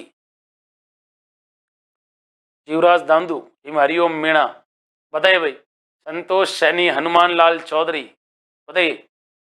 विकास अग्रवाल, हरिओम मीणा, सुरेश कड़वासरा, प्रकाश लखारा, रेखा कुमारी मन्नू, हनुमान लाल चौधरी, प्रीति जोशी, दशरथ राठौड़। तो ये आपसे पूछे तो आप कहोगे सर आमेर दुर्ग में। आमेर के शासक थे जिनका नाम था मानसिंह। मानसिंह की एक रानी होती है जिनका नाम होता है कनकावती, और इनसे एक बेटा उत्पन्न होता है जिसका नाम होता है जगत सिंह। ये वही जगत सिंह होता है जिसको अकबर ने क्या किया था, एक उपाधि दी थी, रायजादा की उपाधि। किसकी? रायजादा की उपाधि दी थी। क्यों दी थी रायजादा की उपाधि इसको? रायजादा इसको इसलिए कहा था क्योंकि इसने अकबर के विरुद्ध जो कांगड़ा का जो विद्रोह हुआ था, उस कांगड़ा विद्रोह को दबाया था। इन्हें कांगड़ा विद्रोह को इन्होंने क्या किया था, दमन किया था। बाद में इनकी बंगाल में पोस्टिंग होती है और बंगाल में इनकी क्या हो जाती है, जगत सिंह की मृत्यु हो जाती है। तो इनकी माता होती है कनकावती। कनकावती ने जगत शिरोमणि मंदिर का निर्माण करवाया, और इस जगत शिरोमणि मंदिर की जो मूर्ति है वो मानसिंह जी लेकर आए थे चित्तौड़गढ़ से। कहां से लेकर आए थे? चित्तौड़गढ़ से, जो काले रंग की मूर्ति है। और कहते हैं कि चित्तौड़गढ़ दुर्ग में किसी जमाने में इस मूर्ति की पूजा मीराबाई करती थी। कौन करती थी? मीराबाई करती थी। और ये किस दुर्ग में है? आमेर दुर्ग में है। ये भी आपको याद रखना है। आगे बढ़ते हैं और अगले सवाल को देखते हैं। और अगला सवाल है ये, अरावली पहाड़ियों में सालर वृक्ष किस ऊंचाई पर मिलते हैं? तो अरावली की पहाड़ियों में मिलते हैं सालर के वृक्ष। किसके वृक्ष मिलते हैं भाई? सालर के वृक्ष मिलते हैं। और ये सालर के वृक्ष कितनी ऊंचाई पर मिलते हैं, ये आपको बताना है। अच्छा सवाल पूछा है आपसे, और इतना बेहतरीन सवाल पूछा है, बताइए भाई। अरावली के अंदर सालर के जो वन है वो कितने ऊंचाई पर मिलते हैं, बताइए। अच्छा सवाल है, और इतना बेहतरीन सवाल आपसे पूछा है कि आपको इसका क्या देना पड़ेगा, आंसर देना पड़ेगा। बताइए भाई। अच्छा सवाल, बेहतरीन सवाल, अच्छे से आपको क्या देना है, आंसर देना है। बताइए पूछा किसका है भाई? सालर के वन का पूछा है, बताओ। और सालर के वन कितनी ऊंचाई पर मिलते हैं, ये आपसे बताना, आपको बताना है। वेरी गुड, बहुत बढ़िया भाई। हिमांशु ने अच्छा आंसर दिया है। प्रकाश लगारा, वेरी गुड। प्रीति जोशी, बहुत बढ़िया भाई। दशरथ राठौड़, बहुत बढ़िया। महेंद्र पारगी, वाह भाई, महेंद्र पारगी, बिल्कुल बहुत बढ़िया आंसर बताया है। सुरेश कड़वासरा, मंजू चौधरी, अरे पढ़ते हो नहीं पढ़ते हो रे, पढ़ लिया करो, गलत बता रहे हो तुम लोग। सही आंसर है 450 मीटर। 450 मीटर से ऊपर जाओगे तो आपको क्या मिलेगा? सालर के वृक्ष मिलेंगे। आप क्या कर रहे हो? ये नाच कौन रही है? प्रीति जोशी नाच रही है, गलत है तुम्हारा। 450 मीटर क्या है? सही है। इससे अधिक ऊंचाई पर आपको क्या मिलेंगे? सालर के वृक्ष मिलेंगे। और आपको ये भी पता होना चाहिए कि ये अरावली की जो कटक ढाल होती है ना, अरावली की जो ढाल, उस अरावली की ढाल पर ये वृक्ष मिलते हैं। ये भी आपको याद रखना है। फिर आपसे सवाल पूछा जाएगा इसका उपयोग कहाँ होता है, सालर वृक्ष का। तो सालर वृक्ष का उपयोग होता है, देखो, एक तो तीलियां बनाने में। क्या बनाने के लिए? एक तो गोंद निर्माण में, एक माचिस की जो तीलियां होती है उस तीलियों को बनाने में, और क्या बनाने में? पैकिंग की सामग्री बनाने में। क्या? पैकिंग की सामग्री बनाने में। और इसका उपयोग कहाँ होता है भाई, ये भी याद रखना है। राजस्थान के कुल वनों में 6% किसका योगदान है? राजस्थान के कुल वनों में सालर 6% भाग पर फैला हुआ है। कितने प्रतिशत भाग पर? तो आपको याद रखना है भाई। फिर अगला सवाल आपसे पूछा जाएगा, ये जो सालर के वन है सर्वाधिक कहां पर है? तो आपसे सर्वाधिक की बात करेंगे तो आप कहोगे सर सर्वाधिक उदयपुर जिले में। किस जिले में? उदयपुर जिले के अंदर है। ये आपको क्या रखना है, ये याद रखना है, याद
आपके सामने ऑप्शन है कि कौन सा खनिज सिंगाना मदाना में पाया जाता है। खनिजों को तो आपने पढ़ा है और खनिजों के बारे में आपको बताना है कि इनमें से कौन सा खनिज सिंगाना मदाना में पाया जाता है भाई। अच्छा सवाल है और बेहतरीन सवाल है और इसको आपको क्या बताना है, आंसर बताना है। बताइए, वेरी गुड। तो पाया जाता है भाई तांबा। कौन सा बा? तांबा पाया जाता है। अगला सवाल है, किस प्रकार का कोयला गुणवत्ता में सबसे श्रेष्ठ माना जाता है? लिग्नाइट, पीट, बिटुमिनस या फिर एंथ्रासाइट? सबसे अच्छा कोयला कौन सा पाया जाता है, बताइए। राजस्थान के प्रमुख खनिज पढ़ते हैं। खनिजों में क्या आता है? कोयला। और कोयला के बारे में आपको बताना है, बता दीजिए भाई। बताइए भाई, कोयला और कोयला में सबसे अच्छा कोयला आपको बताना है। कोयला में बताना है सबसे अच्छा कोयला कौन सा होता है। वेरी गुड, बहुत बढ़िया भाई। कोयला में सबसे अच्छा कोयला कौन सा होता है गुणवत्ता में? बढ़िया आंसर दिया भाई। मन्नू ने बढ़िया आंसर, हनुमान जी ने भी बढ़िया, सरजीत सिंह ने भी बढ़िया आंसर दिया भाई। बताइए भाई।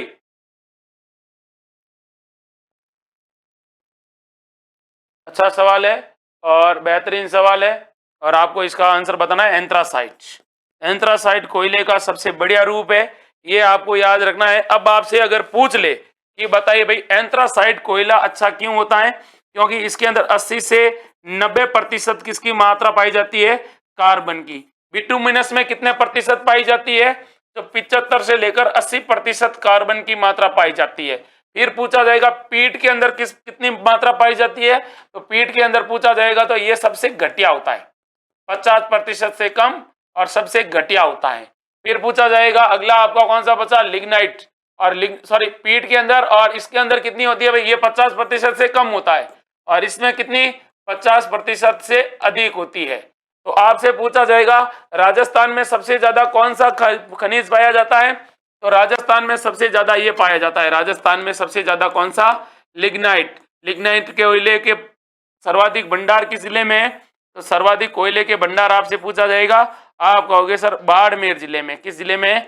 बाड़मेर जिले में लिग्नाइट कोयले के सर्वाधिक क्या है? भंडार हैं। अब देखो अगला सवाल, और अगला सवाल आपसे क्या पूछा जाएगा? किसके बारे में पूछा जाएगा? कोयले के बारे में पूछा जाएगा। जैसे आपसे सवाल पूछ लिया, आप पढ़ रहे हो और पढ़ क्या रहे हो? कोयला पढ़ रहे हो। अब आपसे सवाल पूछा जाएगा कि ये जो कोयला होता है ना, इस कोयले उत्पादन के अंदर आपसे पूछा जाएगा ये अपने राजस्थान के अंदर किस चट्टानों में पाया जाता है? तो देखिए राजस्थान में लिग्नाइट कोयला पाया जाता है। कौन सा? लिग्नाइट कोयला राजस्थान में सबसे ज्यादा पाया जाता है, क्योंकि इसमें क्या होती है? नमी की मात्रा अधिक होती है और नमी की मात्रा अधिक होने के कारण क्या होता है? यह किला ये होता है। फिर देखिए अगला बात करूं मैं इसके बारे में, तो सवाल आपसे पूछा जाएगा लिग्नाइट कोयले के बारे में और पूछा जाएगा लिग्नाइट कोयले पर आधारित, लिग्नाइट कोयला है, इस पर आधारित विद्युत परियोजनाएं कौन कौन सी है? विद्युत परियोजनाएं आपसे पूछी जाएगी किस पर आधारित? लिग्नाइट कोयले पर आधारित। तो कौन कौन सी है? तो आप कहोगे सर एक तो है बरसिंह सर, ये वन रक्षक में एक पूछा गया सवाल था। बरसिंह सर लिग्नाइट आधारित है, ये कहां पर है? तो ये बीकानेर में है। बरसिंह सर कहां पर? बीकानेर में। गिरल कहां पर है? गिरल है बाड़मेर में। गिरल कहां पर है? बाड़मेर में है। फिर आपसे पूछा जाएगा जालीपा कहां है? तो जालीपा पूछा जाएगा। उसके बाद आपसे पूछा जाएगा भादरेश, ये भादरेश भी कहां पर है? बाड़मेर में है। कपूरड़ी कहां पर है? ये भी बाड़मेर में है। तो याद रखना एक जगह है कपूरड़ी, और कपूरड़ी भी कहां पर है? कपूरड़ी, तो कपूरड़ी भी बाड़मेर में है। ये भी आपको क्या रखना है? याद रखना है। फिर आपसे पूछा जाएगा ये बरसिंहसर के अंदर बीकानेर के अंदर कंपनी कौन सी कंपनी है? तो नेवेली कंपनी है, ये भी याद रखना है। आगे बढ़े और अगला सवाल है ये वाला। क्या सवाल है? ये वाला सवाल, कौन से जिलों में नर्मदा घाटी परियोजना से जल प्राप्त है? तो नर्मदा घाटी जल जिस जिले में आता है वो आपको बताना है। सिरोही, जालोर, जालोर बाड़मेर, पाली व जालोर, और बाड़मेर व पाली। अच्छा सवाल पूछा है। राजस्थान की प्रमुख जल परियोजनाएं पढ़ते हैं और उस जल परियोजना के अंदर, सिंचाई परियोजना के अंदर ऐसे सवाल आपसे पूछ लिए जाते हैं, तो आपको बताना है। इतना अच्छा और इतना बेहतरीन सवाल पूछा है। नर्मदा परियोजना, कौन सी परियोजना? नर्मदा परियोजना पूछी है, आपको बताना। बताइए भाई कहां पर है? अच्छा सवाल है, बेहतरीन सवाल है और आपको इसका क्या देना है? आंसर देना है। बताइए भाई नर्मदा परियोजना राजस्थान में कहां पर है? अच्छा सवाल, बेहतरीन सवाल, गजब का सवाल। बताइए भाई, नर्मदा सिंचाई परियोजना, इसका संबंध राजस्थान के किस जिले से है? तो आप कहोगे सर जालोर जिले से हैं। जालोर के अंदर एक गांव है शिलू गांव, शिलू गांव से इसमें क्या होती है भाई, इसका प्रवेश होता है। राजस्थान के दो जिले बाड़मेर और जालोर इसके से क्या है, लाभान्वित हैं। अगला सवाल है ये वाला, उत्तरी सीमा का प्रहरी किस दुर्ग को कहा जाता है? बताइए, उत्तरी सीमा का प्रहरी किस दुर्ग को कहा जाता है, ये आपको बताना है। चार ऑप्शन है आपके सामने, बताइए। बेहतरीन सवाल का बेहतरीन तरीके से आंसर देना है, दीजिए भाई।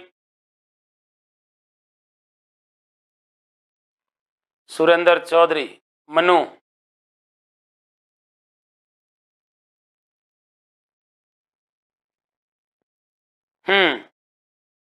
राइट आंसर क्या है भाई इसका?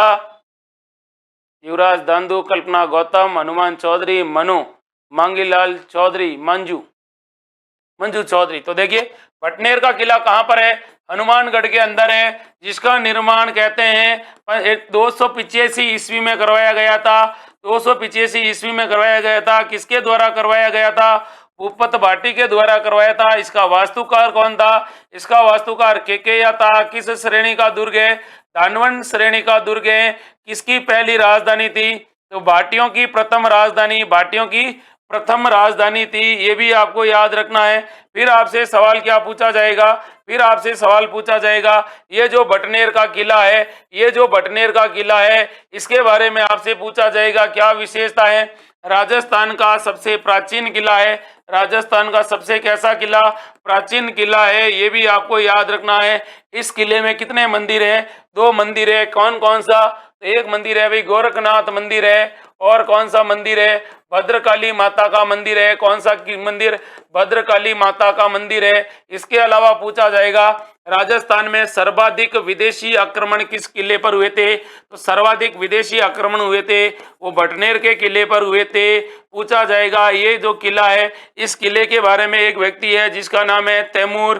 तैमूर ने अपनी आत्मकथा लिखी थी तुजू के तैमूरी, और इसने कहा हिंदुस्तान में इस किले से मजबूत किला मैंने कहीं नहीं देखा, यानी पूरे हिंदुस्तान में इस किले से मजबूत और सुदृढ़ किला मैंने कहीं नहीं देखा। जब तैमूर ने यहाँ पर आक्रमण किया तब यहाँ का राजा था वो था मूलचंद, और मूलचंद था। इसके समय हिंदू और मुस्लिम महिलाओं ने क्या किया था? जौहर किया था। ये भी आपको याद रखना है। फिर आपको ये भी याद रखना है इस किले के बारे में, हिंदू और मुस्लिम महिलाओं ने यहाँ पर जौहर किया था। हुमायूं, जब बाबर ने अपने बेटे को यह किला जागीर के रूप में दिया था, लेकिन जाऊ जैत सिंह ने यह किला उसे छीन लिया था। बाद में कहते हैं 1805 के अंदर सुजाता खां भट्टी को हराकर बीकानेर के राजा सूरत सिंह ने इस किले पर अधिकार कर लिया, और इस किले का नाम भटनेर से बदलकर क्या कर दिया? हनुमानगढ़ कर दिया। ये भी आपको क्या रखना है? याद रखना है। अगला सवाल जो आपसे पूछा गया है, पन्ना मीणा की बावड़ी कहाँ पर है? तो पन्ना मीणा की बावड़ी जब भी पूछी जाएगी चाकसू, जमुनागढ़, रामगढ़ या सामोद, इतना अच्छा सवाल आपसे पूछा गया है कि बताइए भाई पन्ना मीणा की छतरी कहाँ पर है? अब पन्ना मीणा की छतरी जयपुर के अंदर है, लेकिन जयपुर में कहाँ पर है ये आपसे पूछा गया है। बता दीजिए भाई, चाकसू, जमवा, रामगढ़, कौन सा रामगढ़? जमवा रामगढ़, या फिर आमेर या सामोद। तो इसका राइट आंसर बिल्कुल बी सही होगा। किसने बताया है भाई? कल्पना गौतम ने बताया है। फिर किसने बताया भाई? फिर बताया है पूजा देवी लाल ने। तो अगला सवाल देखिए भाई, अगला सवाल ये है, राजस्थान की प्रथम प्रमुख सिंचाई परियोजना है। तो राजस्थान की प्रथम और प्रमुख सिंचाई परियोजना कौन सी है भाई? वो अगर आपसे पूछे तो आप क्या कहोगे? सर ये है गंग नहर। कौन सी नहर? गंग नहर। 1927 के अंदर 1927 में इसको क्या किया गया था भाई? बीकानेर के महाराजा थे गंगा सिंह, इन्होंने इसकी शुरुआत की थी। इसीलिए गंगा सिंह को राजस्थान का या आधुनिक भारत का क्या कहा जाता है? आधुनिक भारत का क्या कहा जाता है? भागीरथ भी कहा जाता है। इसका वास्तुकार कौन था? इसका वास्तुकार था कंवर सेन। कंवर सेन इसका क्या था? वास्तुकार था। इस गंग नहर का पानी का उपयोग लेने वाले लोगों से कौन सा कर वसूल किया जाता था? आबियाना कर लिया जाता था। कौन सा कर? आबियाना कर लिया जाता था। ये भी आपको क्या रखना है, याद रखना है। और ये कहाँ से लाई गई थी, तो आप कहोगे सर ये लेके आए थे पंजाब से लाए थे। कहाँ से लाए थे, पंजाब से लेकर आए थे। अगला सवाल है, ये जो सवाल पूछ रहा है कि दुर्ग जो मानसून महल के नाम से भी जाना जाता है, तो मानसून महल के नाम से किस दुर्ग को जाना जाता है, ये भी आपको बताना है। रेखा कुमारी, जीवराज धांधु, नंदलाल मेहड़ा, कल्पना गौतम, मंजू मंजू चौधरी, बताओ भाई। रमेश पटेल बनोड़ा। अच्छा सवाल है, नंदलाल मेहड़ा, कल्पना गौतम। बेहतरीन सवाल का बेहतरीन जवाब देना और वीडियो को लाइक करना है। राजमल मीणा, दुर्ग जो मानसून महल के नाम से जाना जाता है, सज्जनगढ़ दुर्ग है। सज्जनगढ़ दुर्ग को क्या कहा जाता है, मानसून पैलेस कहा जाता है। और मानसून पैलेस के अलावा इस किले का क्या विशेषता है, तो इसे कहा जाता है मेवाड़ का सबसे ऊंचा दुर्ग कहा जाता है। मेवाड़ का सबसे ऊंचा दुर्ग आपसे पूछे कौन सा है, तो मेवाड़ का सबसे ऊंचा दुर्ग ये है, जिसका निर्माण किसने करवाया था, सज्जन सिंह ने करवाया था। सज्जन सिंह ने इस दुर्ग का क्या करवाया था, निर्माण करवाया था, महाराणा सज्जन सिंह ने। इसके अलावा इस किले के बारे में दो तीन बातें हैं जो आपको याद रखनी है। क्या क्या कब याद रखनी है, कि इस किले को कौन सी पहाड़ी पर बनाया गया, बांसदरा की पहाड़ी पर बनाया गया था। और कौन सी झील के किनारे स्थित है, तो ये भाई उदयपुर के अंदर एक झील है, फतेह सागर झील। फतेह सागर झील के ऊपर एक पहाड़ी है, उस पर निर्मित है। 1963 में इसे राजस्थान सरकार ने अडॉप्ट कर लिया था। और उदयपुर पुलिस का दूरसंचार का संग्रहालय, दूरसंचार केंद्र यहाँ से संचालित है। राजस्थान का दूसरा जैविक उद्यान, दूसरा कौन सा जैविक उद्यान है, वो भी यहाँ से, राजस्थान का दूसरा जैविक उद्यान है, वो भी सज्जनगढ़ के अंदर है। कहाँ है, सज्जनगढ़ के अंदर है। सज्जनगढ़ जैविक उद्यान नीचे है, ऊंची पहाड़ी पर क्या बना हुआ है, किला बना हुआ है। ये भी आपको क्या रखना है, याद रखना है भाई। आप वीडियो को लाइक नहीं करे हुए, 64 पे हम कभी के फंस चुके हैं, तो आप में से कोई सूरवीर नहीं निकला जो 64 को क्रॉस करके हमें आगे तक ले जाए। 84 खंभों की छतरी का निर्माण किसने करवाया था, बुद्ध सिंह ने, देवा ने, विष्णु ने या जैसी भाई ने, तो बता दीजिए भाई। अच्छा सवाल है, और पूछा किसका है भाई, छतरी क्या पूछा है और कौन सी छतरी पूछी है, 84 खंभों की छतरी पूछी है। बताओ मेरे भाई, हमारे राजस्थान में एक छतरी है, कितने खंभों की है, 84 खंभों की छतरी है। बताओ भाई कहाँ पर है।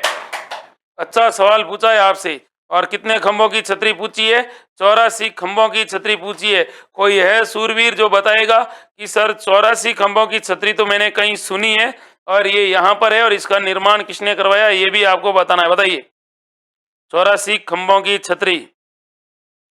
अच्छा सवाल है। तो ये अपने बूंदी के अंदर एक गांव है, देवपुरा गांव।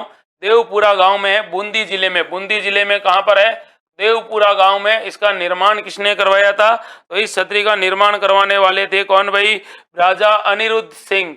कौन थे भाई, राव राजा अनिरुद्ध सिंह ने इसका निर्माण करवाया था। राव राजा अनिरुद्ध सिंह के समय राव देवाहाड़ा ने करवाया था। किसके समय, अनिरुद्ध सिंह थे बूंदी के शासक, और अनिरुद्ध सिंह के समय देवा ने इसका क्या करवाया था, निर्माण करवाया था। इसके अलावा आपसे पूछा जाएगा कितने मंजिला है ये, तो मंजिला है 3 की। इसके अंदर भित्ति चित्र बने हुए हैं। भित्ति चित्र क्या है, बने हुए हैं। और इसके अंदर किसके चित्र है भाई, तो कामदेव ग्रंथ के भी यहाँ पर क्या बने हुए हैं, चित्र बने हुए हैं। ये भी आपको क्या रखना है, याद रखना है। ये शिव को समर्पित है, भगवान शिव को समर्पित है भाई। आगे बढ़ते हैं और अगले सवाल को देखते हैं। अगला सवाल जो आपसे पूछ रहा है, क्या पूछ रहा है, वर्टिसोल्स मृदा राजस्थान में कहाँ पाई जाती है, तो देखिए वर्टिसोल्स, एरिडोसोल्स, एल्फीसोल्स, ये मिट्टियों के क्या है भाई, प्रकार है। और आपको इनमें से बताना है कि कौन सी मिट्टी कहाँ पर पाई जाती है। बताइए, बताइए भाई। अच्छा सवाल है और बेहतरीन सवाल है, और आपसे सवाल पूछा गया है। क्या पूछा गया है कि वर्टिसोल्स मिट्टी राजस्थान में कहाँ पर पाई जाती है। मिट्टियां तो आपने पढ़ी है मेरे भाई, तो बता दीजिए। मृदा के बारे में सवाल पूछा है आपसे, और इतना अच्छा और इतना बेहतरीन सवाल पूछा है, तो आपको बताना है। बताइए भाई, एंटीसोल्स, वर्टिसोल्स, अल्पीसोल्स, इंसेप्टिसोल्स और वर्टिसोल्स। तो वर्टिसोल्स कहाँ पर पाई जाती है भाई, ये अपने ए ऑप्शन में पाई जाती है, कोटा, बूंदी, बारा और झालावाड़। तो बताओ चूरू, सीकर और नागौर में कौन सी मिट्टी पाई जाती है, तो ये तो हो गई वर्टिसोल्स। तो बताओ चूरू, सीकर, झुंझुनू और नागौर जिले में कौन सी पाई जाती है? तो आप कहोगे सर यहाँ पर पाई जाती है एरिडोसोल्स। कौन सी मिट्टी पाई जाती है? एरिडोसोल्स, जिसको क्या कहा जाता है? एरिडो मतलब शुष्क मिट्टी कहा जाता है। फिर पूछा जाएगा सिरोही, पाली, उदयपुर और चित्तौड़गढ़ में कौन सी पाई जाती है? तो आप कहोगे सर यहाँ पाई जाती है इनसेप्टिसोल्स। कौन सी? इनसेप्टिसोल्स मिट्टी पाई जाती है। फिर आपसे पूछा जाएगा जैसलमेर, बाड़मेर जिले में कौन सी मिट्टी पाई जाती है? तो आप कहोगे सर यहाँ पर पाई जाती है एंटीसोल्स। कौन सी? एंटीसोल्स। तो फिर आपसे पूछा जाएगा बताओ मेरे भाई अल्फीसोल्स मिट्टी कहाँ पाई जाती है? तो अल्फीसोल्स कहाँ पाई जाती है भाई? पूर्वी राजस्थान के अंदर, पूर्वी राजस्थान के अंदर पाई जाती है, जहां पर नदियों का उद्गम होता है और नदियों द्वारा लाई जाने वाली जलोढ़ मिट्टी होती है। आगे बढ़ते हैं और अगले सवाल को देखते हैं। और अगला सवाल क्या कह रहा है मेरे भाई? अगला सवाल ये कह रहा है, देखो, देवगढ़ पवन ऊर्जा राजस्थान में कहां पर है भाई? देवगढ़ पवन ऊर्जा संयंत्र। ये बात अलग है कि पंखों की नगरी किसे कहा जाता है? पंखों की नगरी। तो पंखों की नगरी कहते हैं जैसलमेर को। ये बात अलग है कि राजस्थान में सबसे ज्यादा जो पंखे लगाए गए हैं वो सुजलॉन कंपनी के द्वारा लगाए गए हैं। ये बात भी अलग है कि आपको अगर क्या करना है भाई, अगर आपको पवन ऊर्जा संयंत्र लगाना है तो आपके पास 20 किलोमीटर प्रति घंटे से क्या चाहिए? हवा चाहिए। ये भी आपको याद रखना है। लेकिन देवगढ़ पवन ऊर्जा ये कहाँ पर है भाई? ये आपके प्रतापगढ़ में है। कहाँ पर है? प्रतापगढ़ के अंदर है। राजस्थान की दूसरी पवन ऊर्जा परियोजना है। आगे देखते हैं और अगले सवाल को देखते हैं भाई। अगला सवाल जो पूछ रहा है, बताओ भाई निम्नलिखित में से प्रदेश में उत्खात भूमि स्थलाकृति कहाँ पाई जाती है? तो उत्खात भूमि, उबड़ खाबड़ भूमि कहाँ पाई जाती है, ये आपको बताना है। बता दीजिए भाई। हनुमान लाल चौधरी, पूजा देवीलाल, दशरथ राठौड़, जीवराज दांदू, राजमल मीणा, नंदलाल बांसवाड़ा, दशरथ, जीवराज, हनुमान पवन, मंजू चौधरी, हिमांशु, पूजा देवीलाल, राजमल मीणा, किरण किरोड़ीवाल। बताओ भाई। बेहतरीन सवाल का बेहतरीन तरीके से आंसर देना है। Very good. तो ये पाई जाती है भाई लूणी बेसिन में, चंबल बेसिन में, शेखावाटी बेसिन में। चंबल बेसिन, चंबल जो राजस्थान के 6 जिलों में बहती है। कितने जिलों में बहती है? 6 जिलों में बहती है। राजस्थान और मध्य प्रदेश के बीच में प्राकृतिक सीमा का निर्धारण करती है। इसके अलावा यह उत्खात भूमि के लिए प्रसिद्ध है। उत्खात भूमि के लिए प्रसिद्ध है ये नदी। और ये नदी मार्ग बदलने के लिए प्रसिद्ध है। मार्ग बदलने के लिए। और आपसे पूछा जाएगा इसके रिलेटेड, तो आपको ये भी याद रखना कि ये जो चंबल नदी है ना भाई, ये चंबल नदी है, ये चंबल नदी बीहड़ों के लिए प्रसिद्ध है। किसके लिए? बीहड़ों के लिए भी प्रसिद्ध है। ये भी याद रखना है भाई। ठीक है। और राजस्थान और मध्य प्रदेश के बीच में इस नदी पर कितने बांध है? 4 बांध है। एक बांध गांधी सागर मध्य प्रदेश में, 3 बांध राजस्थान में है। अगला सवाल देखो और अगला सवाल का जवाब दो भाई। राजस्थान में प्रथम मिट्टी परीक्षण प्रयोगशाला कौन से जिले में स्थापित की गई थी? मिट्टी परीक्षण प्रयोगशाला बतानी है भाई। बता दीजिए भाई। मिट्टी संरक्षण प्रयोगशाला कहां पर स्थापित की गई थी, ये आपको बताना है। अच्छा सवाल है, बेहतरीन सवाल है। इसका आपको क्या देना है? आंसर देना है। बताइए भाई। प्रथम मिट्टी परीक्षण प्रयोगशाला जिसकी स्थापना 1958 में होती है। कब होती है? 1958 में होती है। कहां पर स्थापित की जाती है? बता दो भाई। वेरी गुड, बहुत बढ़िया भाई। देखो दशरथ राठौड़, इतना बढ़िया सवाल दिया है। हनुमान लाल चौधरी, और भी आंसर दे दो भाई। राजस्थान की प्रथम मिट्टी परीक्षण प्रयोगशाला, बताओ राइट आंसर। नतमल मेड़ा, राजमल मीणा, पूजा देवीलाल, महेंद्र प्रागी, पवन मेड़ा, शैलू आहाड़ी, युवराज दांदू, संभावना जाट, राजमल मीणा। बताओ भाई। हनुमान लाल चौधरी। राइट और करेक्ट आंसर है, आपको बताना है सत्तो ब्लॉगर, किरण किरोड़ीवाल। जोधपुर जिले में स्थापित की गई थी। किस जिले में? जोधपुर जिले में स्थापित की गई थी 1958 में। 1958 में स्थापित की गई थी। याद रखना है। कौन सी? मिट्टी की परीक्षण प्रयोगशाला। तो अगर आपसे पूछ ले कि दूसरी कहां पर स्थापित की गई थी, तो सेकंड स्थापित की गई थी जयपुर में। सेकंड कहां पर स्थापित की गई थी? जयपुर में स्थापित की गई थी। अब याद रखना है कि मृदा स्वास्थ्य कार्ड में पूछा जाएगा आपसे पूछा जाएगा मृदा स्वास्थ्य कार्ड योजना, जो आपसे कई बार पूछी जाती है। मृदा स्वास्थ्य कार्ड योजना की शुरुआत कब हुई थी? तो इसकी शुरुआत होती है भाई 19 फरवरी 2015 को। कहाँ से होती है? तो ये होती है भाई अपने कहाँ से, सूरतगढ़ श्री गंगानगर से प्रधानमंत्री मोदी ने की थी, जिसमें राज्य का 75% केंद्र का योगदान है। 75% किसका है भाई? केंद्र का, यानी सेंट्रल दे रही है, और 25% का योगदान किसका है? स्टेट का है। और इसका ध्येय वाक्य है कि स्वस्थ धरा तो खेत हरा, स्वस्थ धरा और खेत हरा, ये इसका क्या है भाई? स्लोगन है, ये भी याद रखना है। और इसके अंदर जो मिट्टी की जांच होती है उसकी वैलिडिटी कितनी रहती है? 2 वर्ष तक रहती है। 2 वर्ष के बाद में मिट्टी की पुनः क्या करनी पड़ती है? जांच करनी पड़ती है। ये भी याद रखना है, ये भी क्या रखना है? याद रखना है। आगे बढ़ते हैं और अगले सवाल को देखते हैं। उससे पहले वीडियो को फटाफट लाइक करिएगा भाई। पूछा है गजनेर सूरसागर किस जिले में स्थित है भाई?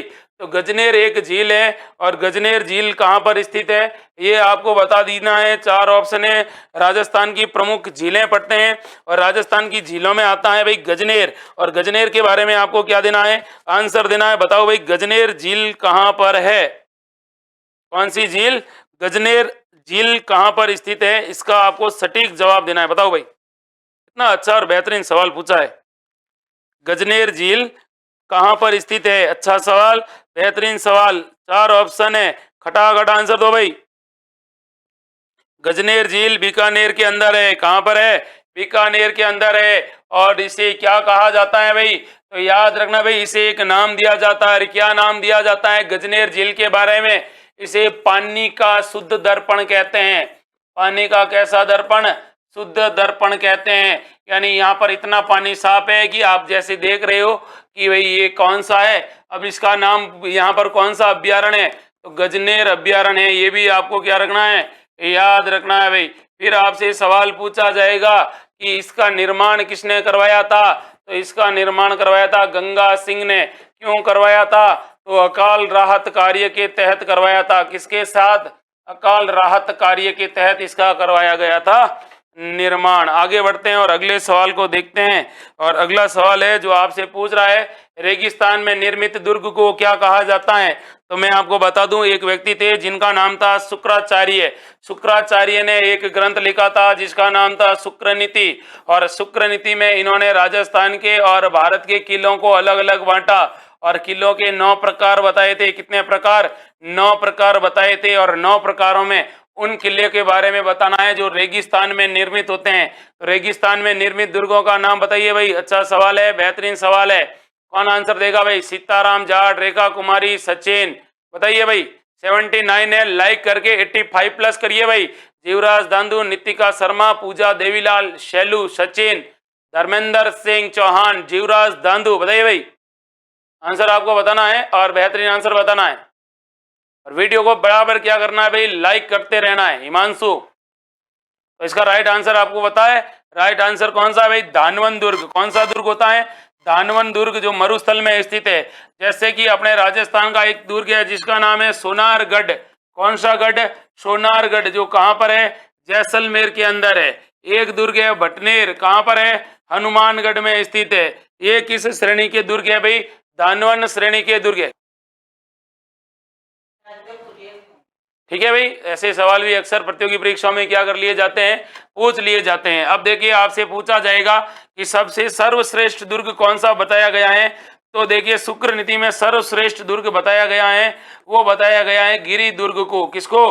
गिरि दुर्ग को बताया गया है। यानी पहाड़ी दुर्ग होता है, उस पहाड़ी दुर्ग को सर्वश्रेष्ठ बताया गया है। ये क्या रखना है? आपको याद रखना है भाई। ऐसे सवाल भी प्रतियोगी परीक्षाओं में अक्सर पूछ लिए जाते हैं। वीडियो को ज़्यादा से ज़्यादा लाइक करना है। आशा और उम्मीद करता हूँ, आई होप आपको इतना जो सेशन है वो अच्छे से पसंद आया होगा। कल फिर मिलेंगे नए जोश, नए जुनून और नए प्रश्नों के साथ। तब तक अपनी तैयारी को दमदार, जबरदस्त और शानदार बनाए रखें।